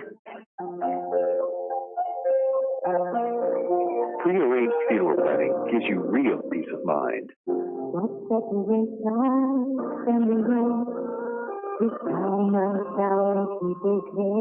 At Morgan's Funeral Home, we can help you plan your final arrangements in advance and make your wishes known. We'll assist you in making the choices and selections that reflect your wishes and help you put them in writing so there will be no doubt. Morgan's Funeral Home, serving families for over 100 years. This is Fred Foltz at the Woodall Agency in Princeton. We have served the small business owners of this area for over 100 years. Do you have trouble understanding liability or workers' comp insurance? Are your insurance premiums spiraling out of control? Whether you're a furniture store on Main Street, a plumber or electrician, or a locally owned bank or car dealer, we have a policy for you. We are the business insurance experts. Give me a call at 365-5541. You'll be glad you did. August is already here. Can you believe it? Hi, this is Hannah Havelock at Cozy Living Interiors and Boutique. We want to help save parents some money. We are having a back-to-school sale for the month of August. We are offering 20% off of all wall decor that would be perfect to decorate their dorm rooms. We are offering in our boutique all summer clothes 50% off, new arrivals 10%. Wow, sounds like a great time to come to Cozy Living Interiors and Boutique. They're located at 235 Northfield Drive, right next to the bowling alley. We are also your local U-Haul dealer. Come to Cozy Living Interiors and Boutique. Everything a home should be. La Potosina in Princeton and Marion is the best place to experience delicious, authentic Mexican cuisine with an extensive menu that has something for everyone. Choose from local favorites like fajitas, chimichangas, burritos, and Maria's favorite with rice, grilled onions, and peppers, chicken, shrimp, steak, or a combination topped with La Potosina's mouth-watering cheese sauce. That's La Potosina with 2 locations to serve you in Princeton and Marion. La Potosina Mexican Restaurant. At first glance, you may think we are only here to sell and service your vehicle. But did you know that Trice Shoes Incorporated also wants to buy your vehicle? You heard right. If you're currently trying to sell your vehicle, stop by for a fast and free appraisal. A clean title in hand will have you leaving with a check in just a matter of minutes. Still making payments on your vehicle? That's no problem either. We can guide you in that process also. Contact a salesperson today at 270-365-5522 or stop in Trice Shoes Incorporated today, 111 Highway 91 North in Princeton. And we're back at Graves County High School as Caldwell County pulls out a big win tonight over Graves County, 28-17. A nice way to bounce back for the Tigers after the opening season loss at Christian County. Tigers moved to 1-1 on the year. Graves County drops to 1-1. The Tigers will be at home next week against the Hopkinsville Tigers. That's a 7 o'clock game. We'll be on the air with Coach Barnes at 6 o'clock. Our pregame show at 6:30, and then kickoff at 7 next week from Tiger Stadium. Bob's totaling the stats up, so we'll have those. This is the Trilogy Performance Sports post-game show, and we appreciate the fine folks at Trilogy helping us out this season, sponsoring the post-game show. I want to mention something that Trilogy does. They have a spectacular program of gymnastics for kids. And if your kids have any interest at all in that, take them by there. The first lesson is always free. Give them a chance to check it out, see if they like it, something they're going to be interested in. You don't have anything to lose. They're not going to charge you. Just take them by and let them check it out. They have a lot of other things. They also offer for everyone yoga, sports training, team training, cardio, kickboxing, and weightlifting. But they have a really good gymnastics program for the kids. So stop by there and check that out. It's becoming very popular. You can see them. They're open 5 a.m. to 9 p.m. 7 days a week. So go in, and as they say, be better than you used to be. And I thought that's a pretty ironic statement from Trilogy, because Caldwell County was better than they used to be a week ago tonight as they played Graves County here and pick up the big win at 28-17. A lot of positives in this ball game, and Bob, you'll have the stats in just a minute, but they played one whale of a third quarter. I thought they ran the ball, threw the ball, and blocked about as well as they have in the short season so far. Big Thompson on that line really opened up some holes for Hollowell. Joby was perfect throwing the ball in the third quarter as Caldwell County put up enough points to win this one in that third quarter. Also good play tonight had a Baron Wells for Caldwell County in a reserve role. Good to see him step on the field and step up and take a lot of responsibility on his shoulders tonight to play as well as he did. So you're going to have some stats, I'm sure, on Baron during the and we'll talk about the interceptions, too. I know Trail had one late. Tate Van Hoosier had one, and there was another one. I think Trail had two tonight. He may have had two. Yeah, Trail did. They had a jump ball earlier in the game. Trail was able to go up and pick that one off, and then made a spectacular interception in the second half back here. So a good job by the Tigers all around. I'm sure the coaches are happy to get this win and head back to Princeton for a 3-game homestand starting next week with Hopkinsville. Tigers all gathered in the end zone. And whatever was said at halftime, as you said earlier tonight, Dennis, definitely worked. Yeah, I think we termed it a come to Jesus meeting at halftime in the end zone, but the guys responded big time as they came out and did just about everything flawlessly in that third quarter, and then held on late to win a couple of mistakes. The safety coming up late in the game again this week, so we're going to have to tidy that statistic up in the weeks to come. But a big win tonight over a 5A school is the last time we'll play Graves County. I think they drop off the schedule starting next year. Of course, our schedule is going to change quite a bit as we drop down to 2A again next year after 4 years of 3A. But we'll get that next year as the time gets closer. But this year, a big win tonight for the Tigers. And don't forget on Tuesday night, Bob, while you finish your totals up, we'll be on the air. Now, I can't place who the girls played. Ty did not bring that schedule with me, but the Lady Tiger soccer team will be in action on Tuesday night. We'll be at Butler Stadium for that action. Kickoff for that one about 7 o'clock. We'll go there a little bit before. I'll get the chance to work with our new young sportscaster that's joined 103.3, Ryan Frisch, doing a great job on soccer broadcast. So I'll get a chance to work with Ryan on Tuesday night.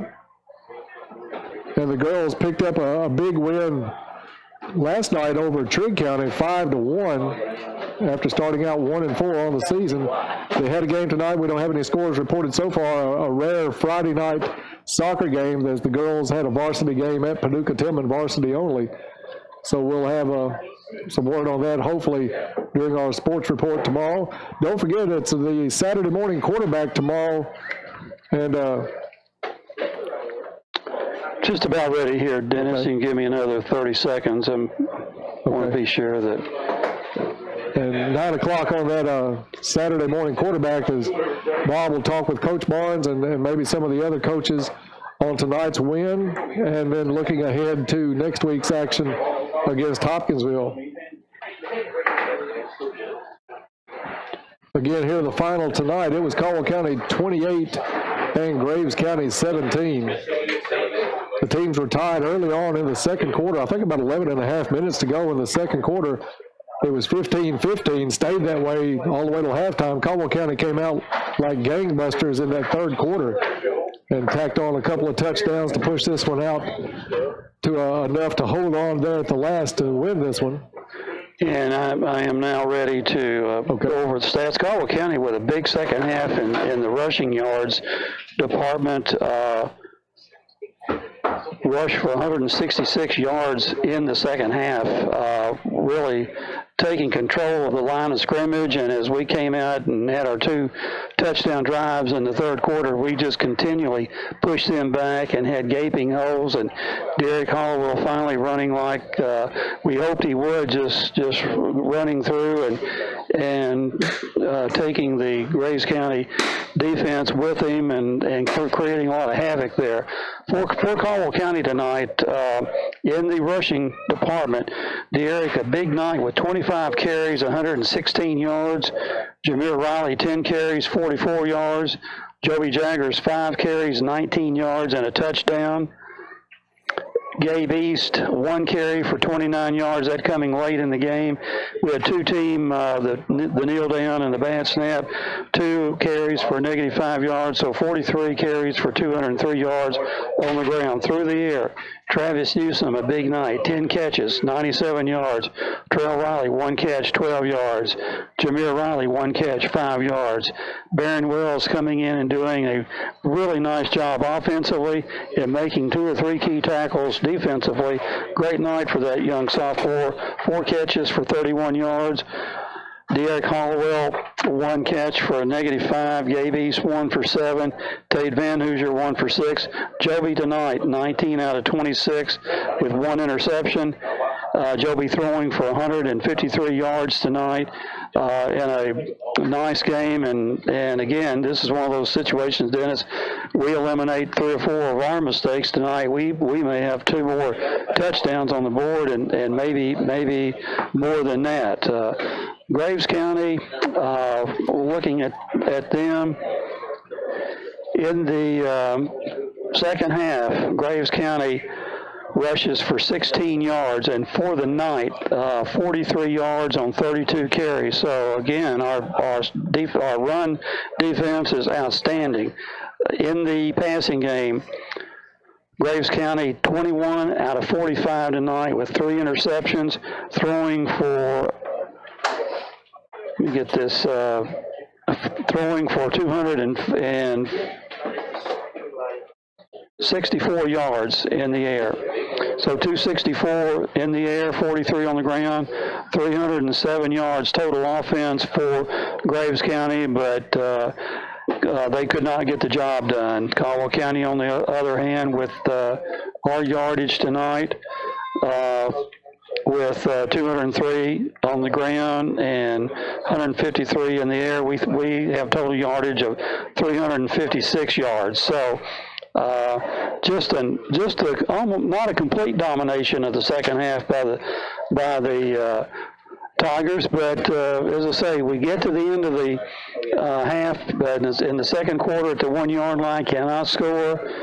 Have possession to start the third quarter, and Graves County executes a well-designed onside kick. They recover, but from that point on, they could not make a first down, and Caldwell County goes for 2 touchdowns in the third quarter. And just from that point on, Graves was battling uphill and could not get the job done. Bob, a couple of 3 things I really like. Derek Hollowell, his first 100-yard game as a rusher, I think he ran great tonight, but the way the Tigers responded with some adjustments tonight, they had Graves County's quarterback back as a punter tonight. 3 times they ran trick plays or fake punt plays to pick up first downs on drives tonight. Caldwell County adjusted, brought their receivers up to the line of scrimmage, brought everybody in, and just took what they could get on punts. I think that stopped a lot of what Graves County was able to do on 4th down situations. And then they came out in the third quarter, Caldwell County did, and it looked like the first time this year that all 11 players were on the same page offensively as they took control of this ball game in that third quarter the way they played. Exactly. I think Coach Barnes has to really be on that bus riding home with a really, really warm feeling. We can eliminate the mistakes that we did make tonight, but we gashed them, and as you're mentioning about Derek, we made him the workhorse tonight. And in the second half, he had runs of 14 yards, 17 yards, 24 yards, and Jameer giving him a chance to rest and do his thing on defense. Jameer had a stellar night with 10 carries, 44 yards. Joby running once for a touchdown, looking upfield, seeing nothing open, and just weaved his way up midfield, untouched into the end zone. And you love the things that when we accomplished something tonight positively, it was positive. And you are listening to the Trilogy Performance Sports post-game show. We want to correct something. I may have said it wrong a little bit earlier. Trilogy Performance Sports has a great gymnastics program for the kids, and their first class is free. But it's not just for kids. Anybody that comes into Trilogy, whether you're doing weightlifting, gymnastics, yoga, cardio, kickboxing, whatever you do at Trilogy, you want to come in. Your first lesson, your first visit is always free, kids, adults, anything. So go on by and let the folks help you out there at Trilogy Performance Sports. That is in Princeton, and they are open 5 a.m. to 9 p.m. 7 days a week. And they want you, their logo, their motto is be better than you used to be at Trilogy Performance Sports in Princeton. And so we hope everybody will go down to Trilogy and check them out for free, nothing to lose on the first time out. So go by there and visit our friends there. And we thank them for sponsoring our post-game show here on WPKY. Bob, you've got some young players really playing well for Caldwell County right now, and I think we even added an offensive weapon in Barron Wells tonight. We added a tremendous sophomore class coming on here. We mentioned Elijah Shaheen's name a couple, 3 times tonight. Barron Wells he was not daunted by what he had to do to step up tonight when we called his number. Caught the ball, made a saving. He and Barrett Schultz make a touchdown saving tackle on the kickoff in the second half. So all in all, everybody should be really pumped up riding that bus home tonight, Dennis, and yet we can stand. And when it got tough, Mr. Mathis just could not. I don't know whether it's the route situation or we knew what they were going to do. They only really ran 3 or 4 different patterns. It looked like a slant pattern, both sides of the field, and trying to stretch the field. And when Mathis did throw it up, he had a lot of air under the ball, and that plays into our cornerback coverage. And he had 3 picked off tonight. So a lot of interesting. Times come Monday when you watch the film and see the good things that we did tonight. And I know we could sit here and call names out all night long. We're going to wrap this up in just a second. But one thing that I want to shout out to some of the guys that don't get a lot of accolades out there at times, that offensive line tonight in that third quarter, we're opening up gaping holes for Hollowell to go through. And a lot of it on Big Ben Thompson's side tonight. But the whole line, I thought, did a great job starting in that third quarter. And maybe it just took about 6 quarters for Caldwell County to really understand what they wanted to do. But the way they played in that third quarter, the holes opening up, you could have driven a truck through some of those holes. And we don't know whether the 4 or 5 players that go both ways for Graves County, if that worked on them late in the second half. Goatley goes out with obviously something maybe related to his knee, but we did take command in that third quarter and to the left side of the offensive line, and we don't want to overlook the defensive line either, with the just total woeful amount of yards given up, and we'll break this down. Most of those yards came on the fake on fourth down plays. Right. So, and all in all, a good night. Caldwell County, I think, has gotten a lot of the rust off. We still have to get a little bit more off, but I like what I saw tonight. I do too, and hopefully it'll continue next Friday night. We'll be on the air next Friday night at 6 o'clock. Bob will have Coach Barnes on at 6. At 6:30, it's the McGregor Group Heating and Air pregame show coming your way at 6:30. The kickoff next Friday night, finally in Princeton at Tiger Stadium at 7 o'clock against the Hopkinsville Tigers. So we hope you'll tune in. It'll be radio only on that one, as we'll have the tape of the game coming up right after the game's over next Friday night. So no live stream at home on the football games this season. So that's going to do it for us. That's been the Trilogy Performance Sports post-game report, and that's going to do it for us here from Graves County. Again, your final, it was Caldwell County 28, Graves County 17. So for John, for Bob, and myself, we've had a great night here. Hope you have too, and we'll see you on Tuesday night from Butler Stadium at about 6:45. Thank you for listening, everybody. Good night.